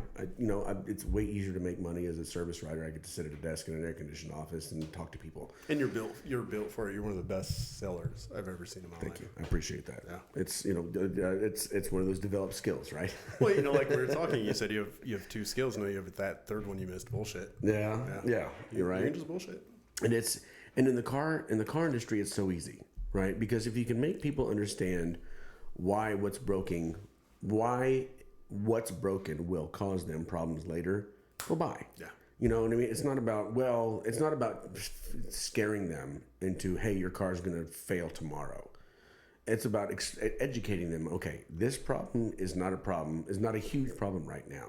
But over time, because I understand, because I'm a trained mechanic, I know, okay, this equals X, Y, Z, A, B, C down the road. Over time, this is what's going to happen. I want to avoid this. Yeah. While it's here, let's just go ahead and take care of it, so you don't have to worry about it. And at the very least, if you get it fixed in my shop, you get a warranty of X, Y, Z time and miles. Yeah. Right. I'd much rather sell the peace of mind, right, after educating people than sell the peace of mind on selling fear. Sure. Right. Which is why I've always been good at this. And I think you and I probably had this conversation. I hate sales. I hate sales. I hate it. Yeah. You know what I mean? And you're good. But being that I can talk to people and I'm reasonably well educated, you know what I mean, and well versed in a lot of things and learn stuff, it makes it easy for me. Not because I'm charming or charismatic, but because I can explain things to people in a way that they can understand them. Yeah, but charming and charismatic doesn't hurt. It's Additionally, it's just the icing. I would correct you. It's not that you hate sales. What you hate is salesmanship. Yes. Yeah. And you're actually very good at consultative or relational things. And additionally, you're right. You suck. And I misspoke. You suck at sales. You are a great business developer. Sure. Right. Biz dev is the technical title for what right. you're good at. I don't want to generate revenue. I want to build things that generate more revenue. Mm-hmm. Yeah. So. And that's always how I've looked at it. Yeah. That's always how I've looked at it. That's why like one-to-one sales on products or services have never been necessarily my niche. Even though I've been good at them, I don't like them. You know what I mean? So now I get to be, after 10 years of experience in the automotive industry and actually having turned wrenches and building the relationships with the people I built relationships with, as vendors and stuff, parts department or parts houses and stuff, I can effectively, again, educate people. Yeah. You know what I mean? And one of the things that I'm doing, like I said, with the YouTube channel for Texas Auto Service, is part of it's going to be funny, right? Part of it's going to be super funny, quippy, and like little minute videos about don't be an idiot. But it's also going to be, this is how to avoid looking like an idiot to somebody, right? If there's one more person comes to me and says, "Well, I had O'Reilly's pull the codes for me. They said it was this." You know that those people are trained to sell you parts based on the codes they pull. They're not trained to fix your car. Right. They're trained to sell you parts. Look, that's their job. They looked it up and still couldn't get the bulb replacement right for my tail. For real. So I don't trust them. Real. And look, I'm not speaking disparagingly against any O'Reilly's counters guys because some of those, I will. Fair. I will. Because I'm not in the industry and I don't have to be nice to them. I will. As your consumer, you motherfucker suck. You suck. Sure. 3 bulbs, and it's because I brought in the right one. You did not help me. Yeah. And it's super common now, especially, right? A lot of those kids are in tech school trying to figure out a career, and that's fine. You know what I mean? That's why if you're calling a parts department or you're calling a parts house, talk to the guys in fleet. Talk to the guys that actually do like business to business stuff. Don't talk to the counter guys. Yeah. You know what I mean? Unless that counter guy is actually knows something about what it is specifically that you're doing, right? So because there's kids that work the counter that know all about off-road stuff. Sure. They know how to fabricate a 4-wheel drive frame that can rock crawl up up the Rocky Mountains. But do they know that the PCV valve for a 2004 F-150 has to be ordered from here in order to get the right? No, of course not. Of course not. They make $12 an hour. Yeah. And this much commission. Do they know that you cannot use an LED bulb in the rear assembly on a 2020 or M15? You would think. No, they don't know. No, they don't. And when their thing is, well, you just need to get a little in-lane, blah, blah, blah. Yeah. Bro, that thing costs $30 and I don't really want an LED They're bulb. trying to sell you parts. Thank you. Exactly my point. Yeah. And if I hadn't been in a hurry, I would have just ordered the damn thing off Amazon because I wouldn't have had to listen to Cooter the Wonder Nerd and take 3. I should have ordered it because I took 3 fucking trips. And that's super common. It sucks, but it's super common. Yeah. But the good thing about it for us as independent shop, as an independent shop, is that look, we have the answer. Yeah. We have certified techs who are good at what they do. The 2 owners, Tim has been a mechanic since the 70s, right? Late 60s, early 70s, or probably I shouldn't say that. He's not that old. Sorry, Tim. Probably late 70s, early 80s. Sorry, Tim. You're a venerable young man, buddy. Right. Yeah. And I mean, he's just the most down to earth, normal guy you would ever meet. Just runs a shop, fixes cars, is extremely knowledgeable, and he's on premises. So my guys, if they need that reference, he can be that reference. Jason is the same way. He's been turning wrenches since late 90s, early 2000s, right? At Ford houses, he knows type specific stuff. He actually he built his own chassis for rock crawler, literally. He is a rock crawler. He and his son actually competed in King of the Whatevers in Southern California, King of the Hammers, right? His kid did that for years and did well at it. Right, beat some of the guys that are at the top of the competition now, right? But they build all their stuff, chassis, all the custom EFIs, the whole 9 yards. They're good at what they do. So our shop, people come to our shop, they're paying probably 25% to 30% less than they pay at a dealership for equivalent knowledge on most of your, I want to say your mass-produced, passenger vehicles. You know what I mean? But even still, most of your Land Rovers, Jaguars are just Fords. Cadillacs are just Chevys, right? So if you know how to work on Chevys, you know how to work on Fords, you know how to work on probably 40% of the luxury market out there because they're all interchangeable parts, Sure. So we have the added advantage of being able to tell people, look, we're not telling you this because we want to sell you a bunch of stuff. You take this same tab that we're recommending to the dealership and you're going to be an extra 40, 50, 60, 75% in some cases, depending on parts availability. It is what it is. So I don't have to be a salesman. I just have to educate people on what it is that we're trying to do for them. Yeah. You know what I mean? I'm not trying to sell you. Look, we'll make $1 million this year. Well, I shouldn't say make. We'll sell $1 million in revenue this year. It's going to be done. We're already on pace this first 4 months to hit it. It's going to happen. Whether or not you buy is irrelevant. Whether or not you trust me, even if you don't buy, that's what's relevant. Mm-hmm. I'm going to tell you something. And if you believe me, right, even if you have to go shop me somewhere else or ask somebody else's opinion or whatever, fine. When they tell you the same thing and you're like, oh, okay, these guys know what they're talking about. Then you come back, then you spend the money with me. Sure. I don't have to. And again, it's consultative. Right. It's not a consultative It's not process. A product, right? I'm educating you on what and how it is that you need to operate from here to make sure your vehicle does what it wants, what you want it to do over the course of time. Sure. So it's a little bit easier of a game for me to play. Sure. Whereas if I were selling cars directly, nah, I know what cars are. I know what the last 10 years of cars and production and quality, I know what they are. What's the best car on the road right now? Hondas, Toyotas. Okay, what's the worst? Hondas, Toyotas.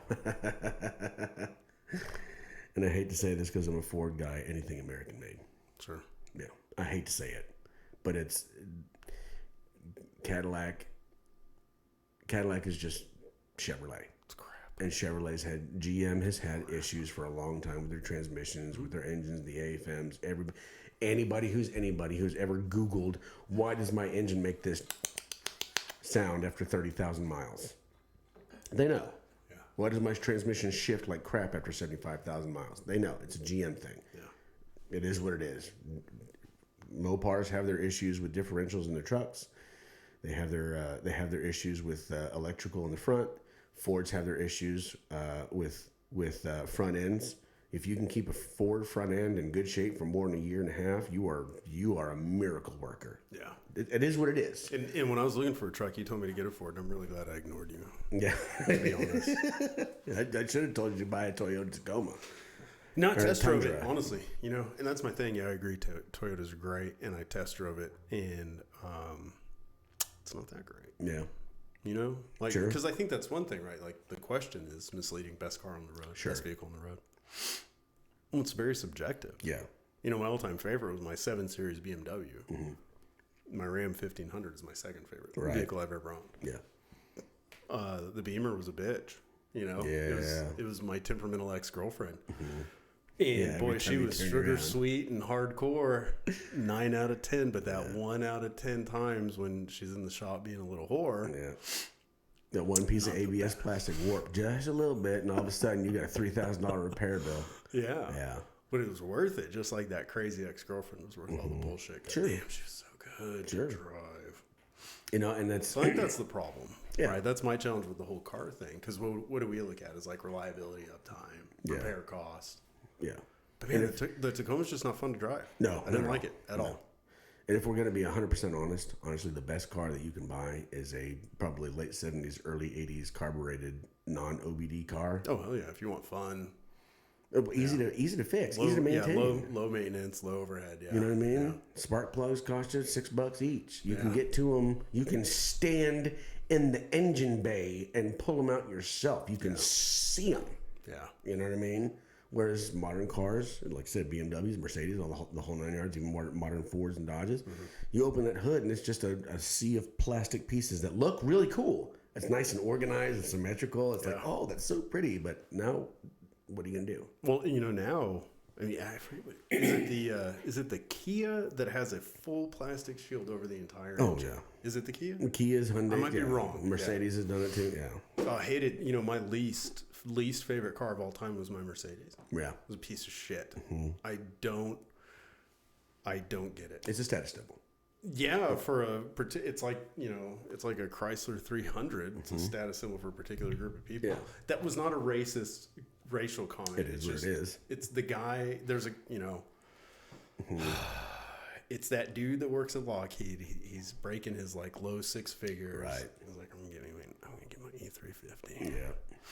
Yeah. And when I meet that girl at the bar, and I'm like, I'm a software engineer, and she goes, ugh. But I have a Mercedes. Okay. Yeah. 100%. Yeah. Hate it. 100%. And it's a piece of shit. It is an absolute piece of shit. And you'll pay twice what you would pay for an equivalent car made in America for a car that is literally the equivalent of a Chevrolet in Germany. Yeah. Yeah, you're not wrong. It's a base model. It is a base model mass manufactured car in Germany. They feel like because they feel plastic. It was shit. Yeah. Shit. And that's everybody.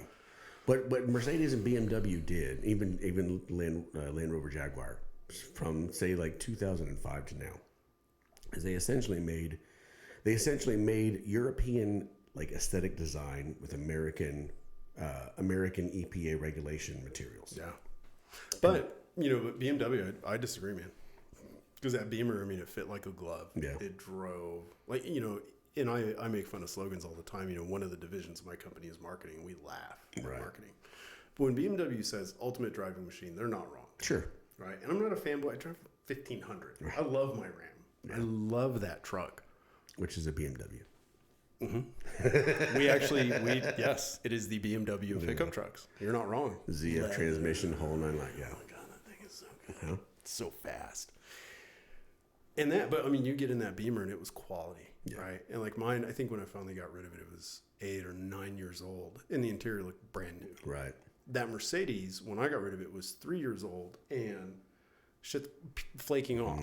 Right. The start stop button is now the button. Yeah. Right. 3 years. But that Beamer, I mean, there were some, your normal wear and tear, right? Like, my thumb mark is right there on the edge of the steering wheel. But that was it. Yeah. I mean, there was some scuff on the seat, but everything else in that thing was fucking perfect because it was built well. Right. So that, I agree. Everything, and the EPA, God, don't start me. Like, that's why every SUV looks the same. Car brands don't matter anymore. Right. But I think if I see one more Kia that I mistake for a damn Porsche Cayenne or a whatever. Or the Genesis. Yeah. Have you seen the Genesis? What is their crossover? Is that the Telluride or the? No, that's the Kia Telluride. Is that big Palisade. Bastard? Yeah. Palisade. Hyundai. Yeah, Hyundai. It's like everything else, right? They all look the same. So, and hence probably why I fanboy a little bit on the Beamers because nothing looks like a BMW. Yeah. Nothing. I agree. People BMW get close. is one of the few companies that actually has been very unique in their design. Yeah. Even though the new ones are, I'm just saying it. BMW. You're not wrong. The new ones look like bugs. Yeah. And not pretty bugs either. Although, the 4 Series does look like an angry bug, so I can get behind that. It at least looks a little bit intimidating. At least he's irritated. Yeah. And again, to be fair, the new 7 Series, you don't give a shit what it looks like because the thing is a living room on wheels with a twin turbo V8. Yeah. And so you're good. You don't care. But you're like bugs. I like that. But yeah. Like, and Ford has actually been relatively unique in their design. Chevy went so unique that they went Halo with it, and I was like, that's stupid. Can't stand them. I posted something on Facebook a couple of years ago when they first changed the design of the new Chevrolet trucks. It was like this super souped out white one with blue accents. I was like, oh, it matches my Halo armor. Check it out, bro. Because that's immediately. That's perfect. Immediately, yeah. I went to like that's a GM fanboy who's trying to make himself look really, really cool and put all this extra shit on it to make it look funny, and because it matched his you know, level 58 whatever, you know, sergeant class Halo armor. You know, get out of here. Shut up. Yeah, you're not wrong. But I mean, outside of that, dude, we switched over to Honda as a family. Mm-hmm. Outside of the fact that Honda clutches are crap, because I burned that bitch up like 30,000 miles. Hers is still running strongly. She's got 60-some-odd-thousand miles on her 2018 Accord a 2-liter turbocharged four-cylinder. Dude, 290 horsepower. 290 horsepower out of an engine this big with a turbo on it. Yeah, you can put it in your pocket. Yeah. And I had, I mean, even the little, I had the Civic Sport hatchback, right, which was fun because it weighed as much as this beer can. What color was your underglow? Oh, shut up.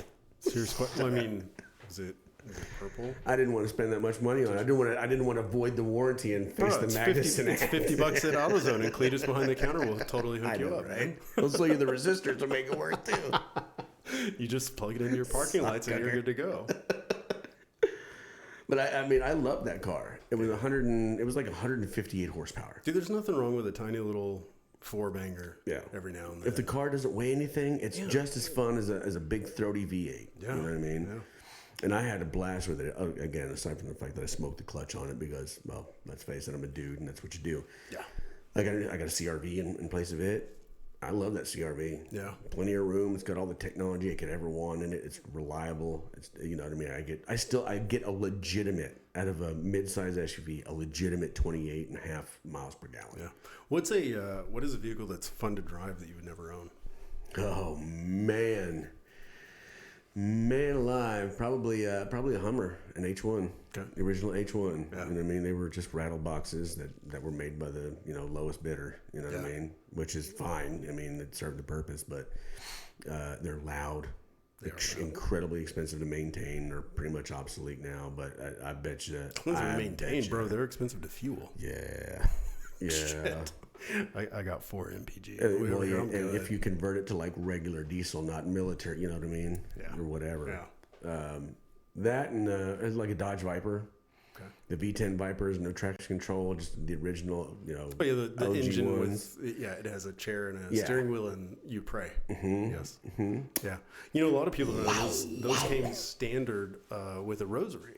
Mm-hmm. Because you were going to use that bastard because there was no other safety equipment in there. Bunch of praying. That was sarcasm. My old boss, when I was working for Corvette Mods, he had one of the original ones. Like within the first couple of years, they were made before the traction control came on. He sold it to some 20-something-year-old kid. They obviously had no idea what the hell he was getting into with the no traction control V10, 600 horsepower, 500 horsepower car. I sold it to him for like an ungodly amount of money. I was like, this dude's going to hate the fact that he bought this thing in 6 months. Drinks gas, has zero handling, and it's a V10 that nobody makes parts for. Yep. Good luck. Yeah. Have a good time. Surprised he didn't wreck it driving off. For real. I almost did. Yeah, those are some of my favorite videos. We were on the airfield. The office was on the airfield at Hicks, right? And the kid peels out. Oh God, he's gonna hit a plane. He's gonna go off of the barbed wire fence, or he's gonna just get hit by a train. I don't know. Go get the insurance card. Yeah, we're gonna need that soon. Yeah, but mine is it's sad and it's embarrassing to admit. Mine is the Hyundai Santa Fe. Yeah, so we had an occasion. I guess my wife is very generous on my behalf, and she loaned my truck to a friend for 2 weeks. Okay. So I went from the 1500 with leather interior and black on black to I don't know, like dust brown Hyundai Santa Fe. Yeah. Iraqi khaki. Yeah. I got in that thing and I was like, okay, so it's like a spaceship. First of all, the cockpit is insane. the first couple days I'm driving and I'm kind of pissed, and someone else's car, right? You don't want to drive it like a rental. Right. Finally I was like, you know what? Screw it. I'm going to start pushing all the buttons and playing around. Okay, it was fun. You throw that little sucker in sports mode. I had the windows down one night. I was running an errand and, start romping on it, and you hear the turbo spin up and feel it kick. And I'm like, this is fun. But God, I would never own one. I don't want to drive that forever. Yeah. Right? That's mine. It was a hoot. I mean, when you're peeling out of the queue, turn off all the shit as much as you can, right? And you're peeling out at the QT in this mommy mobile. It's kind of like, that's cool. That was fun. But yeah, that's fine. What's your spirit animal? Oh my goodness, man. I would have to go some kind of primate, probably chimpanzee. Man, really? That's so well. Yeah. Why? Just they're irreverent disdain for anything that resembles that resembles hierarchy if hierarchy is administered poorly. Okay. Right? Because they will go after the alpha male that's good. Yeah. They will go after the alpha male that's acting like an asshole and fuck him up. Gotcha. Just to make sure that, okay, look, it's a brutal world, sure, but we don't have to be brutalized by our own kind of thing. So your archetype would be the destroyer. Probably. Yeah. Okay. Yeah, Warhammer. Slow but steady. We don't get there fast, but when we get there, it's just when we do, it's over. Attrition is key. Yes. Okay. Yeah. How about you? My spirit animal? That's a tough one. It would probably be a cougar. Sure. Yeah, a mountain lion, right? Because it's kind of reclusive, which, and I think you and I have talked about this. Most people don't know I'm like, I peg the introvert scale. Yeah. Like I am the introvert scale. Yeah. And people, I say that when I meet with coaching clients or prospects, and I'll say it usually within the first 10 to 15 minutes of a call. And I always get the same answer. You probably get it too, because I know you're on the, I'm definitely on the spectrum. Yeah. So to speak. And you always, wrong spectrum. Yeah. No, right spectrum for sure. Right. And I always get no, you're not. Yeah. No, I am. Yeah, absolutely. But you're so good at talking. Well, an introvert doesn't mean you're staring at your shoes and you can't have a conversation. It just means that after I talk to you for an hour, I'm going to go home and I need 3 hours of sleep. Right. I need to, And so my poor self-fulfill for a little bit. Yeah. I mean, bro, so my Tuesday, my job is that. Like, I spend all day in front of people talking. All day. My Tuesday is usually 6 to 8 hours of meetings that are on camera meetings. Right. Was it Friday or Thursday? I spent 6 hours on meetings. Yeah. Face to face performing. Right. Right. I mean, right. Dude, Yeah, for sure. Like, how long does this show for you? Hour and a half? 3 hours. 3 hours. Okay. 3 hours, man, double that. And it's, anyhow. So, okay. So be that introvert. Need that amount of downtime. That's that cougar, right? Because I just see that little bastard up in a tree with the sun, and there might be some other little mountain lions like hanging out, but it ain't like the big pride. And right. I don't need a pack, and if you see me, it's probably because I'm there to eat you, right. and that's pretty much it. Like, I could get behind that. My agenda is set, and you are in the way now. Yeah. And so as I explain that probably really does explain my life. Like, I hide out in my tree. Yeah, and if you see me, it's because I'm here to get something out of you. So that's scary. Yeah. I just outed myself. I canceled myself. Yeah. Yeah. Look at that. We don't have to self-censor anymore. We just cancel ourselves. I'm going to do it before opening your mouth. Right? Before anyone else can. Preemptive strike. The hell with you guys. If you burn down your house, you don't have to worry about someone else burning down your house. Yeah. Exactly. I said something like that to Chris the other day. I was like, I sent him a text message and just checking in on him. And he's like, how you been? I was like, busy, but I'm so busy I don't know that I'm busy. So it's all right. So yeah, it's a funny way to look at it. Yeah. If I keep myself occupied, then I don't know that I don't have time to do anything else. Sure. And I'm okay with that. Sure. How do you define success? Well, honestly, what I have now. I mean, sure. Do I have an idea of what I want as far as like a financial number, financial stability kind of thing? Sure. But that doesn't equate success for me. That equates, okay, now I have enough time to do everything I want to do, right? I'm not delusional enough to think that I should be entitled to the time to do whatever I want to do whenever I want to do it. And it's like work-life balance, right? So working in dealerships, you're 60 hours a week. Sure. Right? If you work Saturday, you work 6 days, that's that week. That's just the way it is. So you're gone all the time. Now you make $100, $125, $130,000 a year, right? It's great. But you're never home. Right. I worked in downtown from here, right? My drive was 2.5, 3 hours every single day on top of the 10.5, 11-hour work day, right? Terrifying. It's a sham. It is an absolute shame. Part of why I left the dealership world was to offset that balance. Right. I don't have to work Saturdays anymore. That is 20 hours a month that I get back, and I make almost the same money. Easy decision to make. Sure. Right? We're not open till 7:30. We're in 7:30 to 5. So instead of having to be there 7:30 to 7:30, I get an extra hour and a half a day times 5, which is what 7 hours, 8 hours, whatever it is, right? So that's per week. So I by switching spots, I gave myself an extra 20 almost 50 hours a week back to my family. Easy call for me. To me, that's a success. You know what I mean? I have time to be here with her when it's important for me to be here with her. I have time to do all the things outside of work that I want to do. You know what I mean? I can on Saturdays I can go to her dance class right in the morning and still do a show at night. You know what I mean? What are you doing? Hi. What are you doing? Get out of here. We're doing content. We're making content. We're almost done though. Where's your mother? Crazy hair. You know you're on national TV, right? Well, International. kind of, yeah, right. My Venezuelans and Pakistanis will for sure be forced to watch this. Come on. They get paid for it. Right. You know, it's paid, Right. It's a paid view. You know. Where's your mother? Carlos Rafael Javiria. Hello. Right. Go see it. Go talk to mommy. We're almost done. Go talk to mommy. Please. I love you. You're the best. You're so pretty. You're the absolute angel of my life. And were you anybody else, I would be very upset.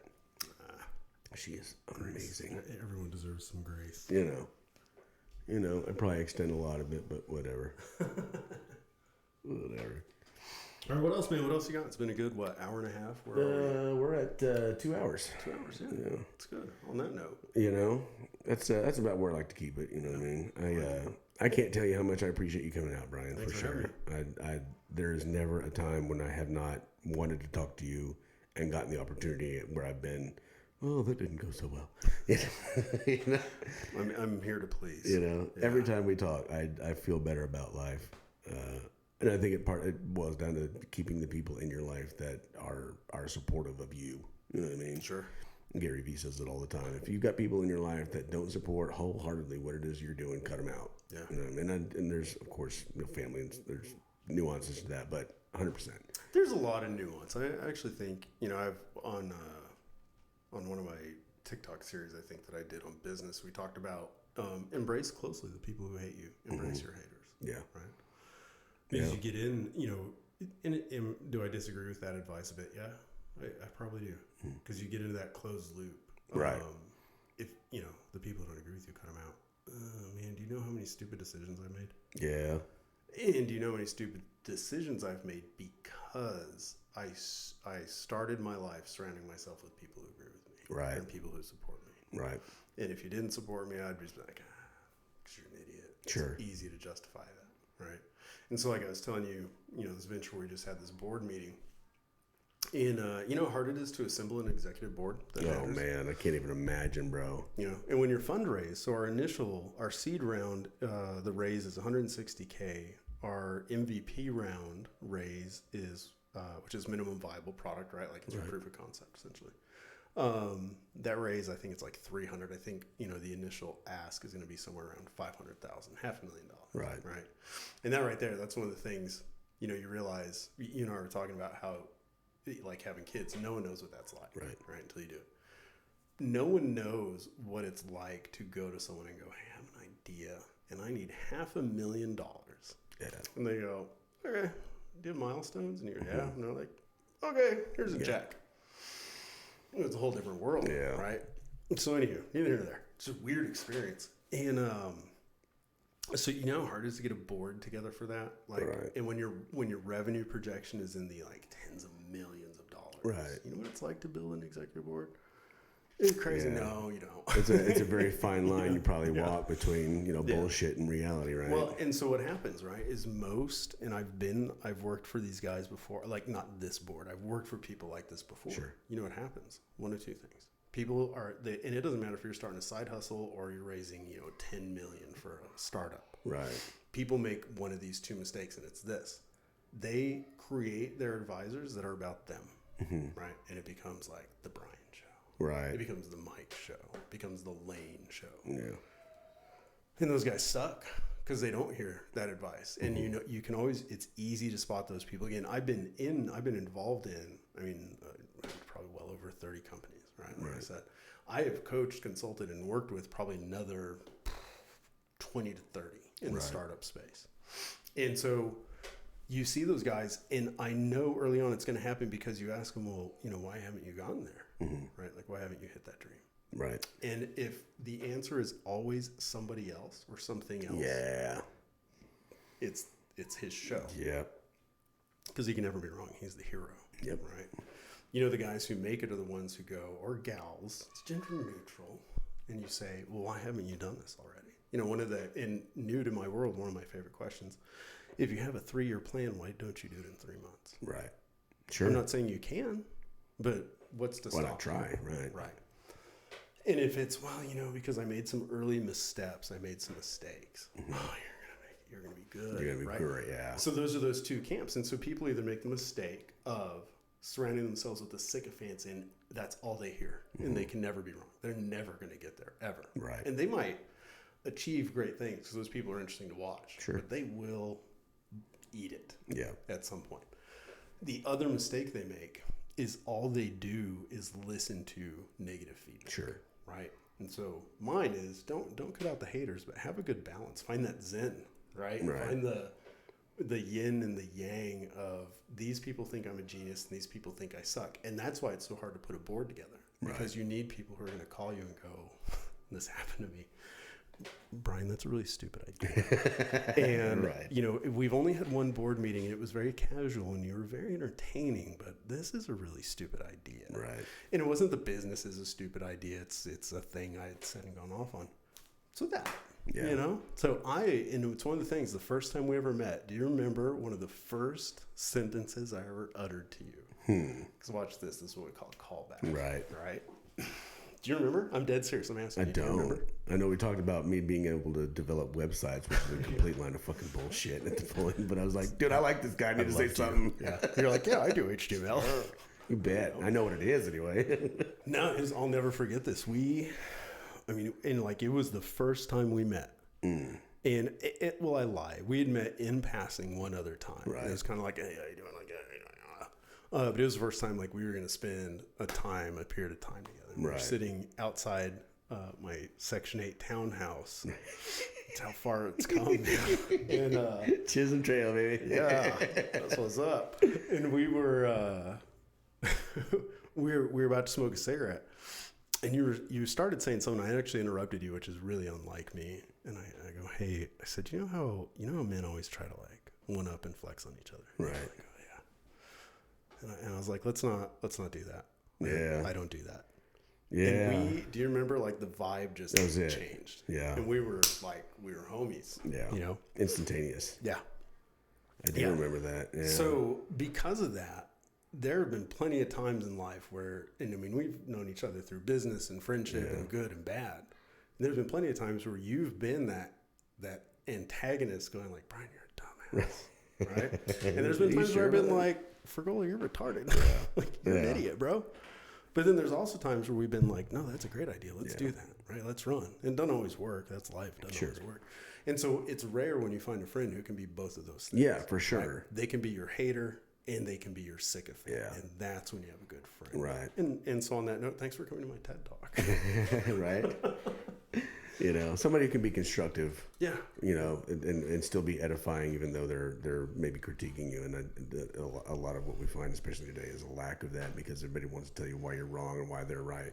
I don't give a fuck why you're right. Yeah. You know what I mean? And I tell everybody this all the time. The founder of Chick-fil-A, we went to Pentigo. Yep. And he came to Lead like Jesus. Pentigo. Yeah. Yeah, we did the lead like Jesus thing. Yeah, and he's like, nobody cares how much you know until they know how much you care. Yeah. And that has stuck with me. I have avoided some very bad decisions as a businessman because I understood, okay, yeah, I know a whole bunch, but they don't give a shit about that because they have no idea why I'm supposed to be invested in their success. Yeah.